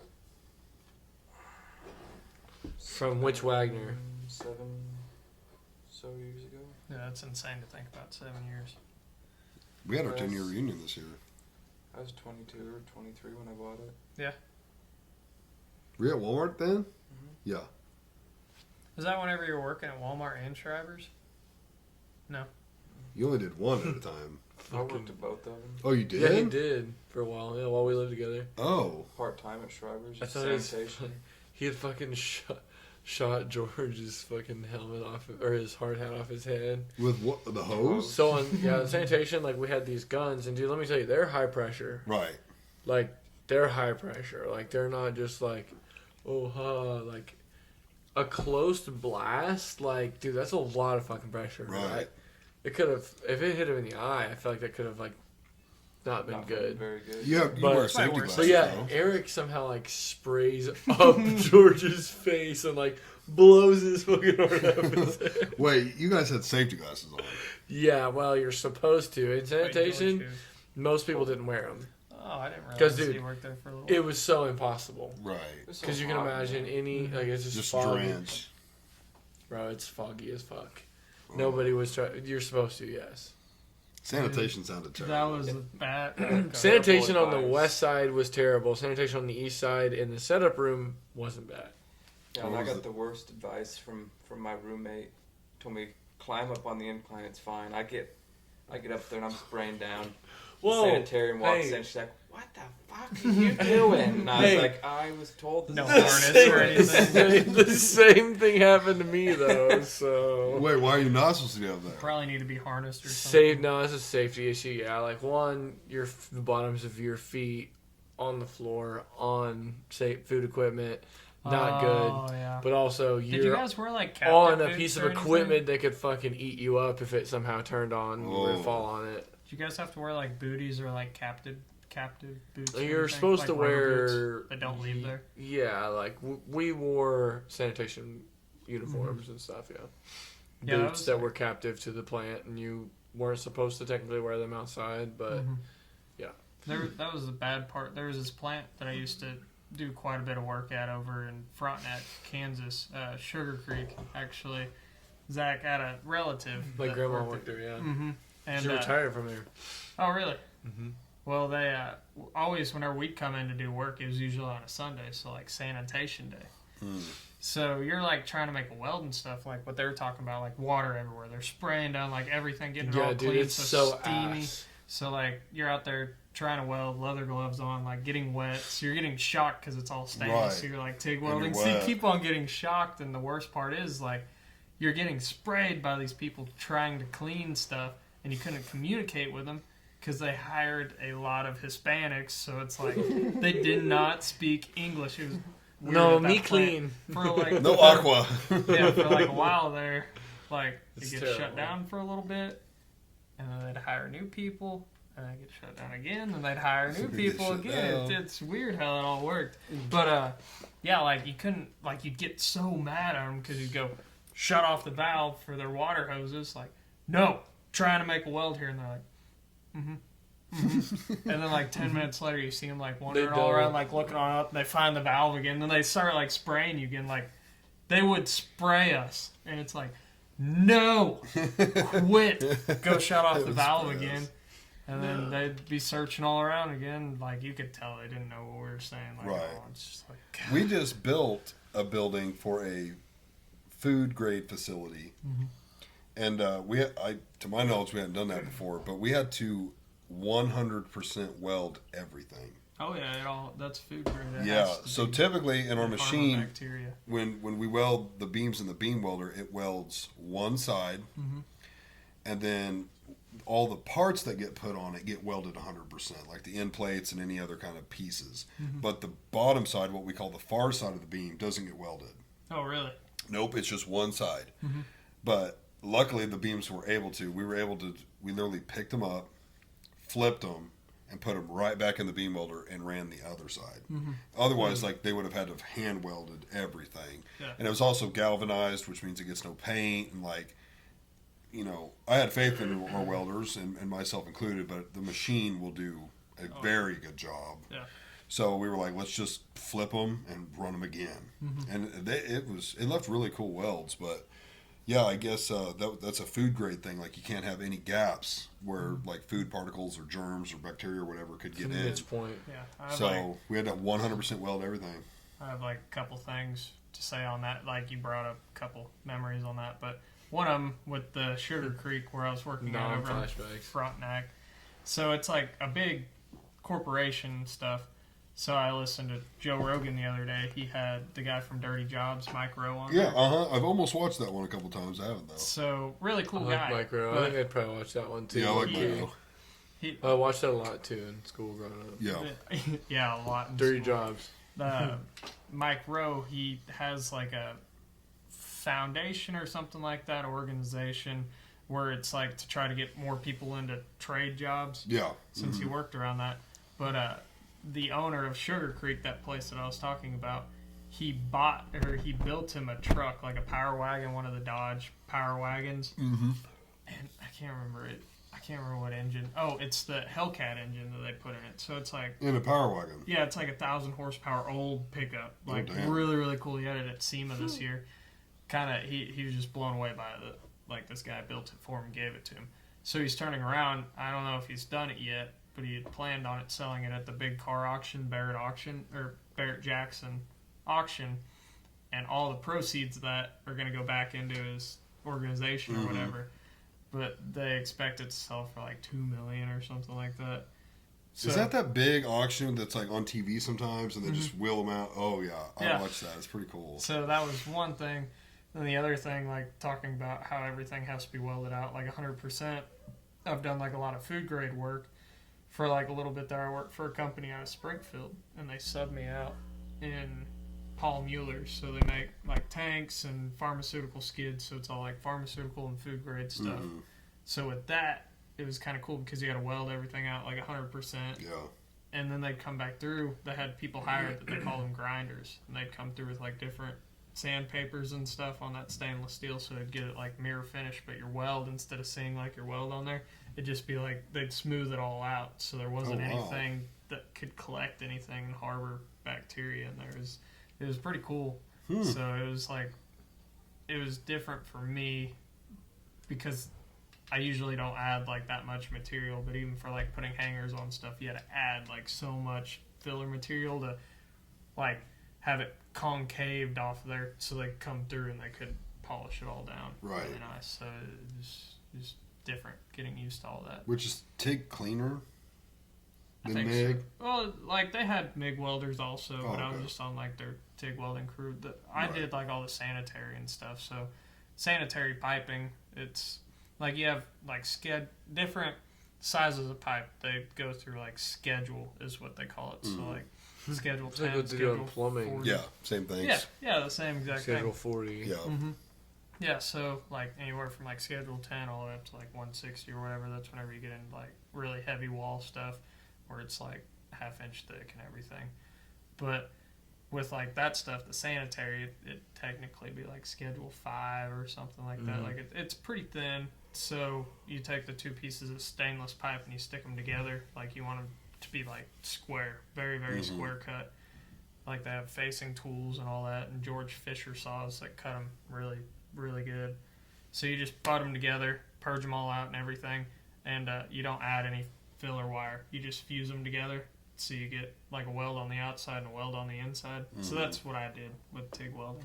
I loved it. And also we have orbital welders that you just program a computer to do it, and then you stick it in the little jig, closes around it, and it like pulses all the way around it, and it welds it for you. It sounds insane, low key. What's that welding? I enjoyed it. The best way I can describe it is it looks like a hot glue gun, and you just put it on there and then like pull. Like hot. I don't know. I really don't know what it is. It's not MIG, TIG, or arc. Not just stick welding. No. Stick welding is rod. Eric and I are both over here just in the back. Like, Stick welding or arc welding is like a rod, and there's all I don't know much about, but there's like tons of different rods for different metals. We know you know So all many about cool rods. Yes, and then there's MIG, which is the gun and the wire and the gas. Right. My dad There's has TIG, one of those. which is his, where it's like wire fed with a gun and the pedal. I think Ross, I think my dad has But a there's- nice welder, actually. Really? it's Like big 'cause commercial. you can weld TIG on aluminum, Yeah. Okay, well, I really don't know what this looks like. I've seen it on TikTok and stuff before, but it literally looks like a gun. And again, I don't know if it's being wire fed or what, but they... Get Jamie on it. Yeah, It you might be might. a laser welder. Just So kidding. my company, they just bought a new laser welder instead of having like, Is like- it handheld? Like a person does it? yeah, you can, or have like a machine do it and Well, stuff. it literally look... The way I want to describe the gun is it looks like a glue gun. That might. And it's got a real bright arc like most of them, and they just like put it on there and then pull. There's no whipping, circling, nothing. They just pull. That's got to be the laser welding. Maybe. So Well, it you sound like uses a a, goddamn caulk, like you're running a caulk gun. You just pull. I mean, they literally just pull. Like I don't know about arc or TIG, but like MIG, a lot of your welding, at least what we do, it's called whip. So you kind of whip back and forth. So like you go forward to cut the metal, and then you back up to fill it, and you. Depending on the weld size, you go really quick or you go really slow. And then there's Right. also you can do circles. I think another one is like what's called an E. You kind of make an E. And then like us, I don't know about them, but like we can't do in a single pass bigger than a 3/8 weld. So in one pass, you can weld up to a weld that's 3/8 tall and 3/8 wide. Right. so on like Anything your bigger than that, you have to make multiple passes. on like your prints, like your blueprints and stuff, do you have like the weld symbols on there with like the little arrow and it's got the circle on it? So it'd be like, it'd say fillet weld. So you're saying like no bigger than 3/8, so it'd be 3/8, like fillet weld 3/8. No, so they have a little caliper that they put No, on I there. take that back. We do have some of those symbols on our, like our rules thing. I honestly don't know what any of them mean. The way we know what gets what weld size is the thinnest material, that's the weld you make. So if you have a web that's a quarter and you have a flange that's a 1/2 inch, it's just a 1/4 inch weld. Now, if It's you've the got thickness of the material. if you've got like 1/2 inch to 1/2 inch, it would be a 1/2 inch weld. Does it look like that? Nope, that is not it. Oh, dude, those are cool too. Those are like, that's for plastic fixing it. Now, for us, what starts happening if you get over 1/2 inch, what happens is that material has to be beveled, and then you lay a 3/16 on the flat part, and then the part that's beveled, you fill it to just over full. Like you don't want it to be concaved at all, and that's our welding regulations. There's different rules, like base plates on a column. It's either a 3/16 or a 5/16, no matter what the size is. If it's quarter or bigger, it's 5. And then if it's a quarter, or if it's 3/16 or less, it's 3/16. And they have it set up that way because on our buildings, any kind of damage, they want the whole building to come off as one. So like the base plates are meant to break. I don't think so. That could be it. I need to see it in action. That could be it. So You're like, being awfully demanding. Eric's giving some decent results. I know. with Eric, TIG I welding, see want you. I see cup the all work you're time. putting in. Okay. So like your cup on the end of the TIG, it just, that one's still got beer in it, but you just walk that cup like that. That's how you weld. Right. So I found out like I don't really MIG weld a whole lot, but you can do that with a MIG welder too.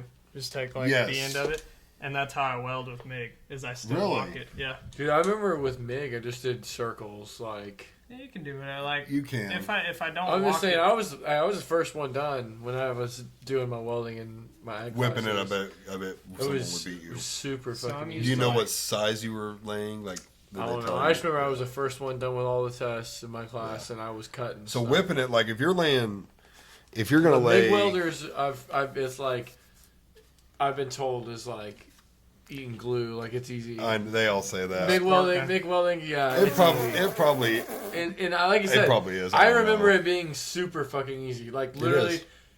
arc welding, I couldn't. It is pass unless you all don't that. know how to do it.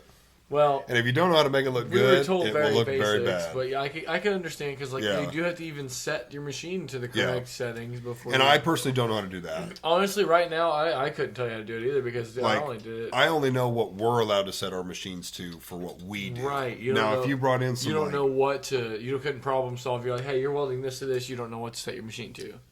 anything in our I shop, I do. Oh, I'm sorry. Right. Right. But like every day today, like non. Ross might have, or Eric might have found it. I gotta see it up close.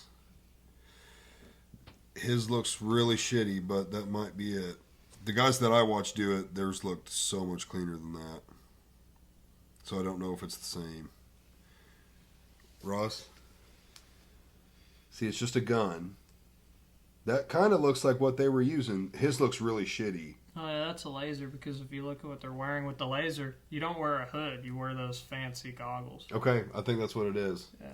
Like I said, the guys I watched when they were pulling it, bro, it was like a beautiful weld. His looked like shit, but... Yeah, they do turn out really nice if you have the machine all set right. And they, like, so you have, like, a shield gas. So, like, with TIG, you have, like, argon. Mm-hmm. With the laser, it's nitrogen. It's kind of cool. Oh, okay, yeah. Yeah. So we had to buy, like, new nitrogen bottles and stuff Right. to run it. Well, Zach, with MIG, so like if I was gonna lay like a 9 gauge, which would be like an 1/8 inch, I would go about this quick, Just back and forth. back and forth, real fast and moving. Yeah. A quarter would be like because and you then have more. Because you have more to fill. you have more to build, right? More to Right, fill. You have to fill. And then a 3/8 would be like build, like you always have to start your puddle and then go. So it'd be like build, move, and then build, move, build, move, build, move. Well, I mean, we had to and do. you're talking on like a fucking 5 or 6 foot end plate. That, I mean, you're standing there just. Right. And of course, you got your hood on, your jacket, and you're just standing there, fucking inch by inch going. Right, I mean, it 100%. takes a minute. Which, like Now- I said, this is very minimal experience welding, mind you. So, Right. like, we just did, like, the very simple. We did a bead. Yeah. We did a butt weld, Mm-hmm. a T-weld, and, like... Yeah, I remember that. in Well, I Surprise. can't remember. So, what is this? That's a butt weld, right? Okay, so That's you're the welding process down. of, So, butt weld, Yep. welding T-weld and Yep. was like this, Yep. you know, you hot whatever. pass. Mm-hmm. Bead there was we go. just... Mm-hmm. Okay. Did we do downhill or overhead or anything? No, we did not. So, that mean, like, you're changing positions of... Literally what it sounds like. Overhead Right. and then downhill. Okay, no. So We're not technically we allowed just, to do that We most just of the time. did right here at the, like a desk, Right. Like right. right. Oh, yeah, I at- remember, yeah. I guess I Yeah. don't remember doing anything else than that. Oh, here's one of mine. Oh hell yeah, dude! So I I've remember got a spitting in the Got the filling hot. in the floor over there in the Yeah. corner of the shop. Yeah.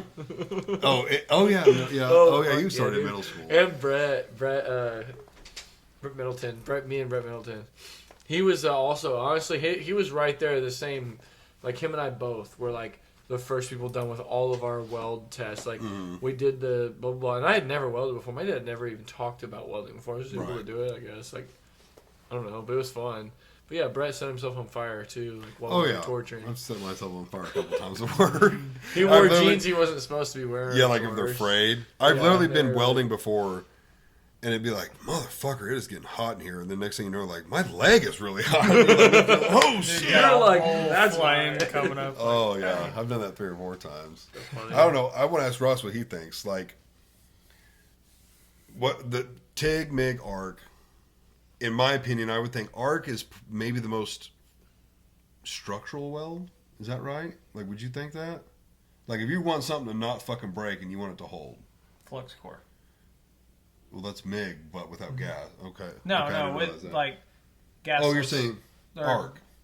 Yeah, well, you can flux core with gas, and that's like the strongest weld that you can have. Like a MIG gun with flux core wire and gas? Mm-hmm. Oh, okay. I've never even heard of that. Let's not get the crazy ones, but like ARC, MIG, and TIG. The basic. I would think ARC is like the outside welding. You don't want wind to interfere. No, arc, you like. Or, yeah, stick wind can welding, interfere. You can have right. wind, but it will mess with your puddle sometimes. Oh, okay. If it's like really, But really windy, it's you can good, see like- that puddle like, Like where the the wind was hitting it. wet metal that you're leaving Right. behind. It might Yeah. get It's good for swayed. outside welding. Yeah. TIG, Good for inside. Super strong. But TIG you can't is have any like wind. strategic welding. but it's I feel also like gotta be aluminum, super clean metal. Yeah, you just have to clean like everything up. You don't want Okay. any rust on there. You can do it on anything. What would you say about MIG then? If you can have it penetrate right, if you have the machine set right, Mm-hmm. it'll be tough. Like it's a good. What do you weld. think takes the most skill? I used to think TIG. I guess you could. TIG is probably the hardest one to learn, It does seem just that because you way. got to use both hands and Yep. stuff. And a foot, right? Sometimes Okay. it depends on because you Sometimes. have lift arc and then you have like Sub arc?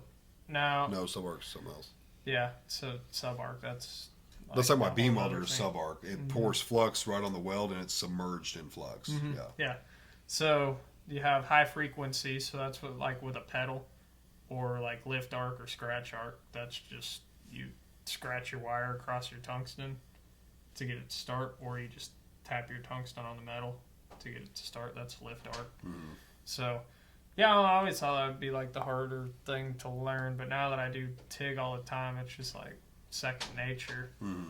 So now that I do it more than stick, I used to love stick welding, but now I've been out of stick for a while, so I went to do some stick welding the other day, and I'm like, man, I'm kind of rusty. So now I'm like, I think stick's a little bit more difficult because you can't control your puddle as well. Because TIG, like, you're just using this hand, or sometimes in a tight spot you're using your like dominant hand to feed the wire.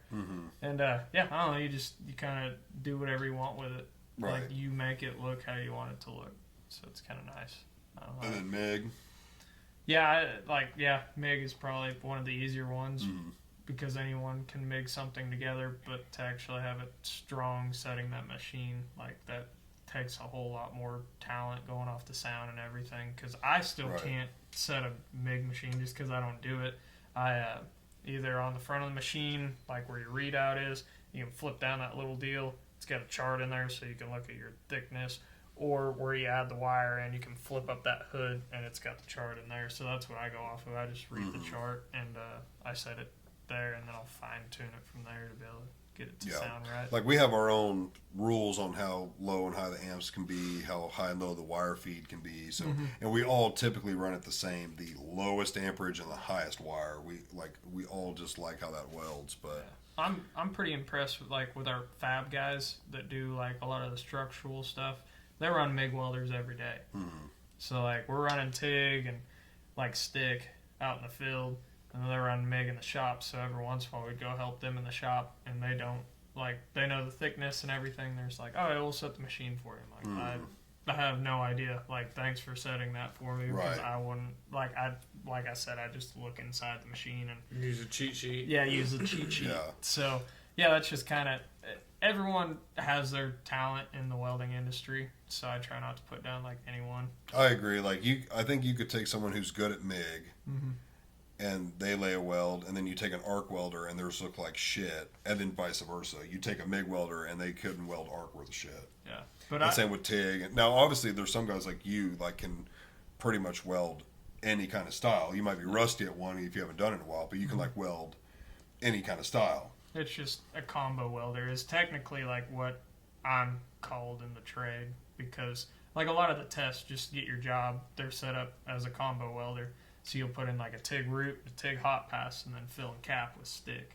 So you're getting like a little bit of both of them, because you're going to be doing both of them out in the field. Right. So like for you, it'd be a weld test of like MIG or flux core, just because that's what you're going to be doing every day. So for us, it's just stick and TIG like every day. So they'll test you on both of those.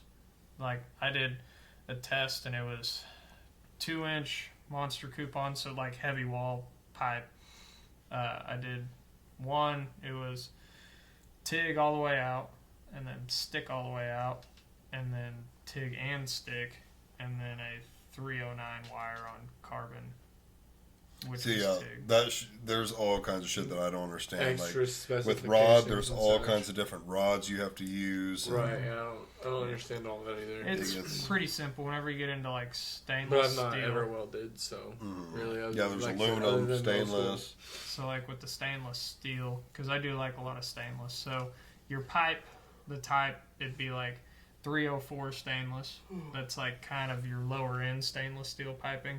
And then 316, like the higher the number, the better quality. Right. So 316, you'd have to use like 316 wire on it to better weld quality with it. Wire. Yeah, but then you can weld on 304 with 316. You can't go down. Right. So with like 304 pipe, you use 308, but then you can't use 308 on 316. Right. And then with like, if you're TIG welding on like carbon steel, it doesn't really matter. They have like ER70S2 and 70S6. So with that, you can use either one on all carbon. But most guys prefer 70S6. I prefer 70S6. I feel like it just runs cleaner and all that stuff. You get a prettier bead, you get prettier colors out of it. But yeah, and then with stainless and carbon, So you have like the 308 wire, but then you have 309. That's how you can fuse both of them together, carbon to stainless. So you use 309. So that's my test. It was on a carbon pipe, but then I had you TIG weld with 309. So it's a stainless steel weld on a carbon pipe. So that was like their stainless test. Right. And then you get into shit where they like X-ray it to make sure it's all the way through, full pin, no Yeah, cracks. talk about like nerve wracking. Actually, I did a job. It was last winter, about this time last year. It was at the railroad in Carthage, and they didn't tell us that they're going to X-ray anything. And like our fittings were different from the pipe, so you want to try to get, like, if you get American-made pipe, you want American-made fittings. So we had like Indonesia fittings and American-made pipe and all that So stuff. in Nothing China wasn't or really well. lining up really good. And we didn't think that we were getting X-rayed. So I was still putting in like a good weld, but it wasn't quite lining up all right and everything. So after the job was done, they're like, we're going to X-ray it. I'm like, crap. Like, I didn't You're like, put my best into that. So yeah, I ended up busting a few welds, and it's just like real kick in the nuts. Like, gosh right, dang it. of Like, course. but everyone's But it gonna happens. bust an X-ray. Yeah, it's not the first X-ray that I busted, and I'd say it's not gonna be the last. But stepping away from the welding for a little while, so We've it even might be talked the about last. doing that at work because, like, we're IAS certified, which just means you're allowed to do like bigger buildings, things that are like rated for weather. Like, there's a whole bigger market you can tap into being IAS certified versus just building, you know, barns and shit for Joe Blow. But there's another step forward, and it's like the metal building something, and basically those, they will come in and they won't come in. You have to hire somebody, but you X-ray your shit. And I think that's stuff for like stadiums and whatnot. And I guess they've talked about doing it, but it's like you'd have to hire someone who full-time X-rays welds. And yeah, I didn't even realize that. I thought we had like, you know, IS was like top of the line. You could build anything. But they're like, no, if you want to build anything, you have to have this, and it requires a whole lot more. They call it like the unemployment truck or the layoff truck. Like usually they're all white pickups, like half-ton, three-quarter-ton truck, and they have like a big camper shell in the back that's fully enclosed. So whenever you see that thing roll up, it's just like, oh crap. Here's the X-ray machine. Yeah, here's the X-ray trucks. I always like PT.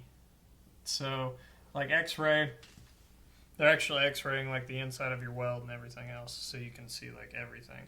But with PT, they do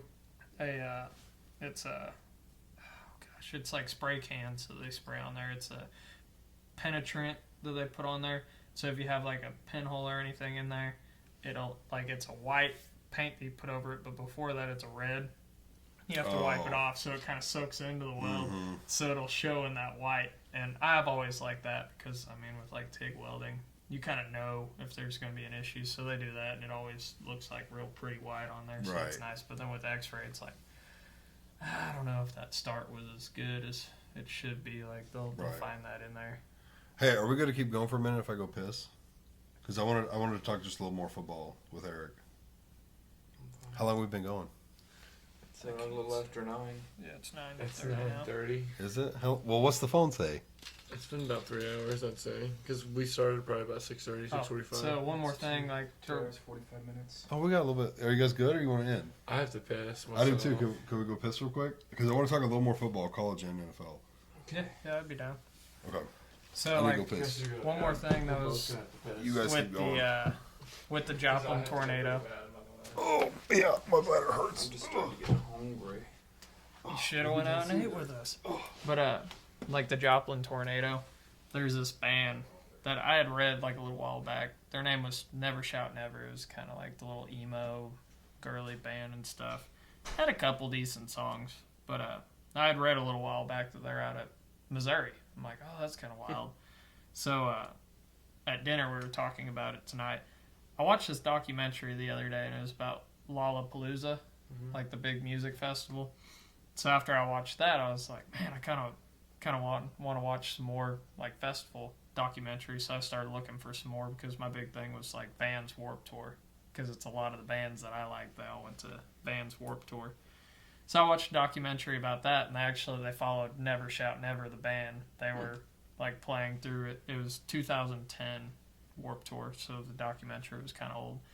But afterwards, they had like little snippets at the end of like what they did after that tour and all that stuff, and they had Never Shout Never on there, and the lead singer, he went back home because his house was destroyed in the Joplin tornado. And I'm like, whoa, he's from Joplin. That's kind of wild to think about. So yeah, he ended up going back home after the tour and cleaning up after all that and everything. So I thought that was kind of cool. So also the Lollapalooza, I didn't realize there used to be a band called Jane's Addiction, like a rock band. Do you remember them? Zach might remember. I actually have heard of Jane's Addiction, yes. So Lollapalooza, the only reason it's like a festival to this day is because at Jane's Addiction, while they're out touring, it was going to be their like farewell tour. So the lead singer, he decided to make Lollapalooza like this is going to be our last like shebang, pretty much. So they did that tour and all that stuff, added a couple extra bands to it, so it became like a festival. So after that, I guess the lead singer and someone else in the band, they was like, hey, that was really fun. Let's start talking about next year. So, of course, they were done. So they made it a music festival from there on out. They started inviting all these bands out, and that's how Lollapalooza was made. It. I'm like, that is so cool. Like, Interesting. you never, like, cool stuff like that you never thought about. I was just telling Eric about Never Shout Never. Do you remember that I band? know who it is, yeah. So they were in Warped Tour. So after I watched that documentary about Lollapalooza, I got all excited about like, I want to try to find more stuff on festivals. So like Vans Warped Tour has always been like a big one to me because that's the majority of the bands that I like listening to. They all started out at Warped Tour. So I found a documentary about it from back in 2010. They were following that year, and they actually followed Never Shout Never during it. And I remember reading, like I looked up, I got bored one day, so I was like, what artists are from Missouri? And it said Never Shout Never was one of them. I'm like, man, that's really cool. Where are they from? Well, I'm getting there. Okay. So after this whole documentary and all that, they had like little snippets at the end, like where are the artists that they followed, what they're doing like afterwards and all that. And they had Never Shout Never on there. And the lead singer, they said after the tour, he went back home to Joplin, Missouri because his house was destroyed in a tornado. I'm like, Never Shout Never's from Joplin. That's insane. It's like small world thing. That's That is wild. gosh, there's another kind of punk rock band from around that era that's still actually touring today. All Time Low. They're from St. Louis. That was like another one. Because I got started like looking into all the Missouri bands and everything. Because one of the original, like the originators in bluegrass were from. Sarah Evans is another Missouri artist. Really? Really? Mm-hmm. Oh.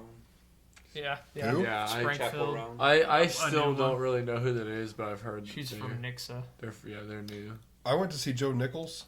Mhm. He's from Rogers. Really? Yep. I don't know. Mm-hmm. I guess, well, that's kind of like the other one.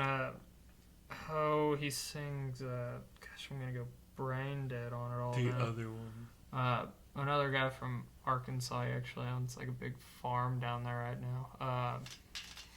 Gosh dang, a country singer. What? He was big, like mainstream country. Trying to think of what. Kane. Can you think of a Brown. song? No. Because that guy got like lost on a farm. I heard recently, Lost. Can't think of it. like lost on some sort of ranch or But, something on his own land or something. Like yeah. the got originators of bluegrass, they were from Seymour, Missouri. They were called the Dillards from like way back in the day. The I got- Dillards. Yeah, the Dillards. Gosh dang it. Seymour, that's Amish country. Mm-hmm. Yeah. That's funny. That's where my company started. And they had Amish working for them. It's gonna Yeah, really I remember that. bother me. My dad's got Yeah, a yeah, friend it from was. there in Donna's family. And we had is framers there from kind of Seymour back in the day. Oh, Justin Moore. I was thinking. Oh, yeah, Justin Beta Moore. Hook. Yeah. So he's from Arkansas. Also. Yeah, He's got like a he's, big farm. I watched a documentary a little on more country CMT than about that. him. Yeah. Mhm. That's Right? Easton Corbin. Oh, yeah, fuck yeah. it is. So he had I know the song too well. back Yeah, whenever you're like right, you're CMT, the TV show was, or the TV channel was like Mhm. pretty big and stuff. They used to go and like do just like little interviews with all these country artists, and like they did one with Justin Moore, and at that time I really liked him, and He just sitting in front of like real pretty backdrop, like kind of a big bluff behind him, some water running off, big pond. And yeah, he was sitting on his farm in Arkansas. I'm like, that's really cool. What's the other big song you had? Something about angels? Is it called like Cowboys and Angels? Yep, that's it. Yep, that's it. Yeah. Yeah.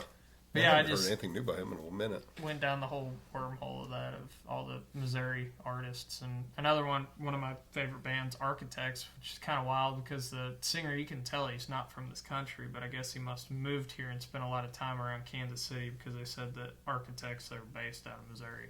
I'm like, that's awesome. That band that I showed you, the Yeah. KC Animals. Mo, not KCK. Yeah. Yeah, Casey Mo. Mo. Oh, the most. Same with Tech Nine, of course, like one of our biggest artists from Missouri. Another one, Nelly. He's from St. Oh, Louis. yeah. Nelly? Yeah. Yeah, now he's based out of He had a Eureka, Missouri. mansion off of the interstate by Six Flags. Yeah, I he remember- has that now because he used to live close to the Mississippi River in St. Louis, but he was put on an episode of Cribs and everyone figured out where it was and he got robbed a couple times.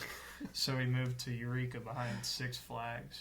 And they once again they put him on Cribs again, so he might still be there. I don't think It's like he would have learned his lesson. That's funny. But it's pretty obvious. I saw that episode, so I got on Google Maps, and it's like Eureka, Missouri. It's not that big. And I noticed in his backyard, it's a big basketball court with his logo in the middle of it. So I'm like, yeah, you can see that from Google Maps. So Oh, wow. I went on Google Maps. I'm like, yeah, that's where he lives, right back behind Six Flags. So I thought Right that was kind there. of funny. I was trying to think of another big band or another singer. Oh, Eminem. So he lived in Detroit, but he was born in Missouri. He was born in St. Joe. Like by Kansas City, St. Joe?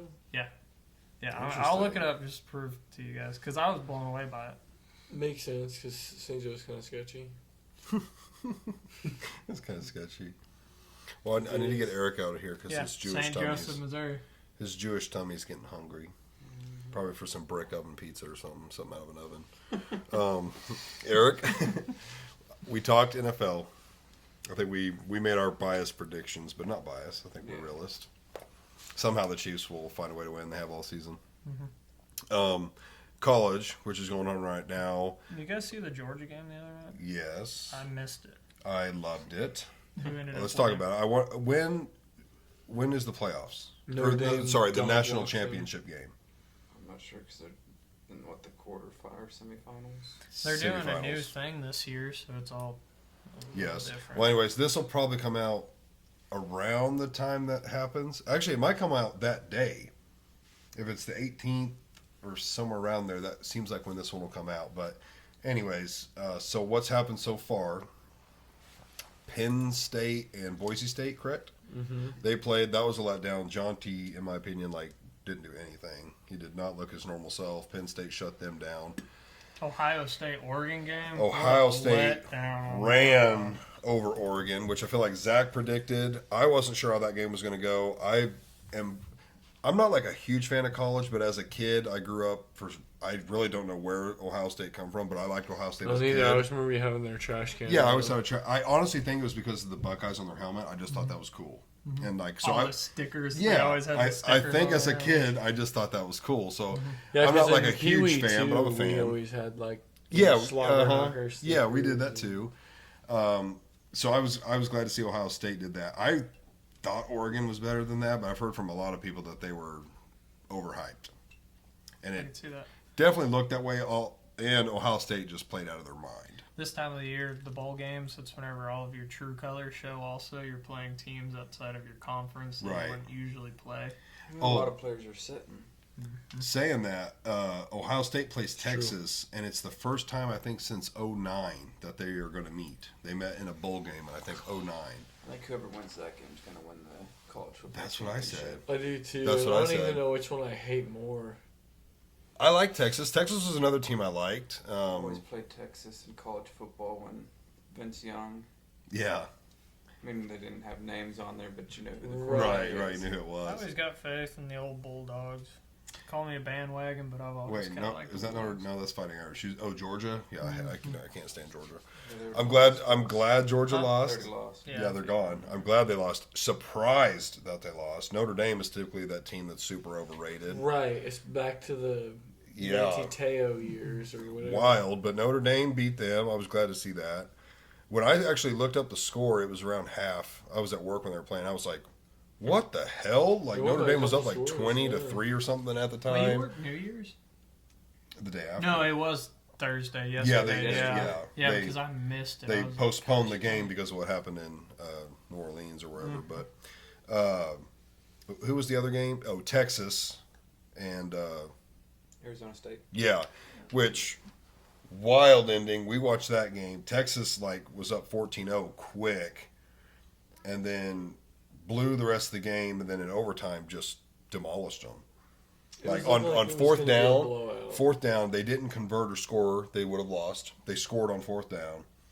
They got the ball back instantly on the next possession because I guess in college I didn't even realize that if you get the ball second on the first overtime, you get the ball first on the second overtime, and it probably just keeps rotating. Anyways, they get the ball first in the second overtime, score on the first play to the tight end, and then Penn State later threw an interception, and the game was over. Speaking of the overtime rule with college, I didn't really pay that much attention. Like, I was doing stuff around the house, just kind of checking in on the game. Do they have kickoffs in overtime, or do No. they just start on the 25 or whatever?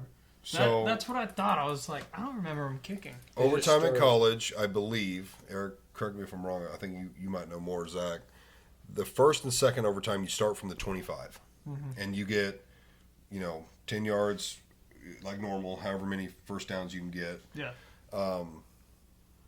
And then, assuming you both score, and you can kick field goals or PATs after, starting in the second overtime, there's no more PAT. It's 2-point conversion. So, like in the first overtime, if you score, you kick a PAT. In the second overtime, if you score, you have to go for 2. And then I believe that's what they did last night, or whatever night that was. In the third and on overtime, I believe the way it is you have one down from the 10. You have one play from the 10 to score or not score. So if you score, the other team gets it from the 10. If they score, it goes to number 4. And at that point, 3 on, it's one play, however many it takes.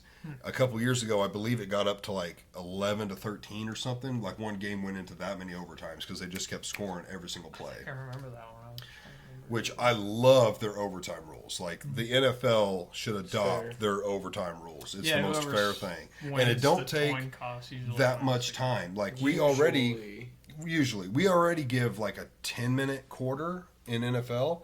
Get rid of the 10-minute quarter and either do the first and second like they do, or just do every overtime like that. You get one play to score, and just keep going and going and going. I really like the college overtime rules, but NFL does it because they're on more popular channels that like dictate, hey, this show has to start, and like you can't run over so much. So I get it, but at the same time, I think college overtime rules would go even quicker than a full 10-minute quarter.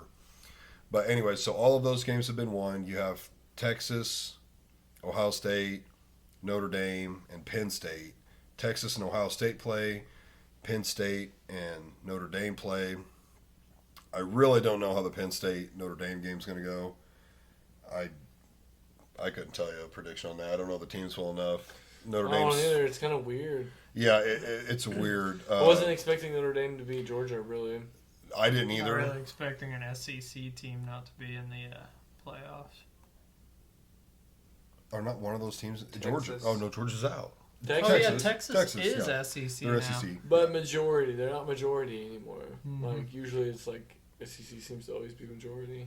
Yeah, which this year's it's kind of a weird year, but like Ohio State's a typical team that can get in, and they're not SEC. Georgia's SEC, Aren't Texas they is now Pac-12 or SEC. something? No, Oregon's Pac-12. Ohio State is Big 12. They're Big actually 10. in the same conference now. We talked about that on Fortnite. What is? Who is? Oregon and Ohio State. Oh yeah, When did Oregon leave the Pac-12? this year This year they're literally both in the they're Big in Ten. the Big Ten. Oh, now. okay. I didn't realize that either. Oregon is in the Big Ten? Because I They're said in I'm the pretty Big sure Ten. when Oregon beat Ohio State earlier this year, it was in their conference Do they even- championship game. Oh, Do they even call it the Big Ten anymore, or is it just big? no, it's Big Ten. Is it big? I've always just like on the commercials and stuff, just like big. Wait, is the Big 12 a thing anymore? Wasn't Yeah, there a Big 12? there still is, right? Okay. It's got like Texas Tech, Kansas. Where's Kansas OU State. at? Did they go to the SEC? OU Yeah, is they went SEC. to- Okay, I this thought was so. their I first thought year so. in the SEC, also. But we Arkansas have is those four SEC. teams. I really Mizzou. couldn't tell you Notre Dame or Penn State. Oregon and or Ohio State and Texas. Man, it's a toss up. If Texas plays their best ball, Texas wins because they have absolutely balled out before. If Ohio State plays their best ball, they will absolutely win. Like those teams are both teams that like sometimes don't fully show up, and if one of them don't fully show up, the other team will absolutely wipe them. Like at their best, if they both played their best, it would be tough. I would still lean towards Ohio State, but it's a toss up. But like again, if Texas played like they did and Ohio State plays like they did, Ohio State will definitely win because Ohio State just flat out balled out. They put on a dominant performance. So I'm leaning Ohio State, but it's tough. But I agree with Eric. Whoever wins that game wins the championship. I don't think Penn State or Notre Dame will hold a candle to either one of those teams. Notre Dame beating Georgia has me just kind of confused as to where I don't know what's going to happen now. 'Cause Well, I think Notre Dame played lights out their best football, and I think Georgia played their absolute worst football. think if Notre Dame rolls into, Well, I think they might pull something off here. Georgia really Georgia's wasn't that dominant this starting year. quarterback got hurt, didn't he? Yeah, Isn't that what part of the problem was? He got hurt like a game. or I don't- two? Maybe he didn't so. even play in that game. I don't think. I think he got hurt before that game. Yeah, so that's definitely part of it. But I don't think either Penn State or Notre Dame can beat Texas or Ohio State. Like it's just a different class. I feel like, but I do like what's going on with the 12-team playoff now because it was 2 forever, which I think is just crazy. Yeah, we're moving in the right More direction. people have a chance. Yeah, your top 2 is crazy that's how you determined it because you had conference winners or division winners or whatever that didn't make it. Right. Uh, People that and win then it undefeated. Right, and didn't get a chance. And then, which is also understandable, and you saw that when they did the was it 2 years that they did 4 teams? It was and there very were some short lived. Random motherfuckers in there. Dude, that got just they let 1 or destroyed. 2 teams in that it was like, okay, I get being a little more inclusive, but like, Right. and you saw it in the games. They got just ran over. It was like, okay, yeah, they were undefeated. They didn't play anybody. You're strictly letting them in because they were undefeated over a Right. better team that lost like 1 game, and it showed in the playoffs. I don't remember who it was, if it was Tennessee or I really can't remember who it was, but dude, they just got ran over by an SEC team. It was like, this is not the same caliber of football. No. But the 12 team I really like. I wouldn't mind more, but 12 is definitely better than the 2 and the 4. I don't know where you would stop, like 18, 24. I don't know where you would want to call it quits, but 12 is definitely pretty good.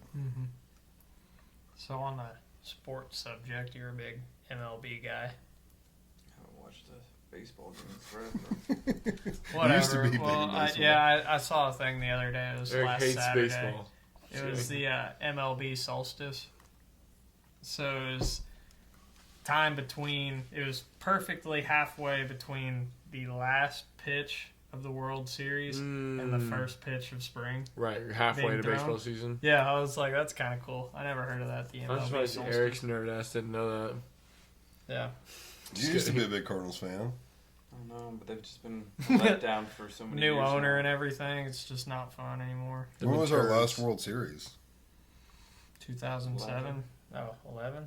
I think so. that we won? Or It even definitely would have been Last back when I was in one high we school. won. I feel like I remember because my stepmom's dad was big Redbirds fan, and Sad, remember he cheered a lot for him over there. the in the- Royals have won definitely a remember World hearing that. Series like sooner than the Cardinals have now.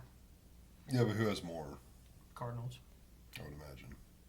Oh, it's Dude, Yankees people and forget Cardinals, St. so- Louis as a city Well, I'm in just its talking about, prime like, was Kansas City. badass. But We mean the Saint- city or the team? in general, but St. Louis as a city was badass in its day, like back in the 80s, in the 70s when it was You got the not Blues, you got old the as Rams, fuck. you got the Cardinals. right. St. Louis is an old city, Sketchy.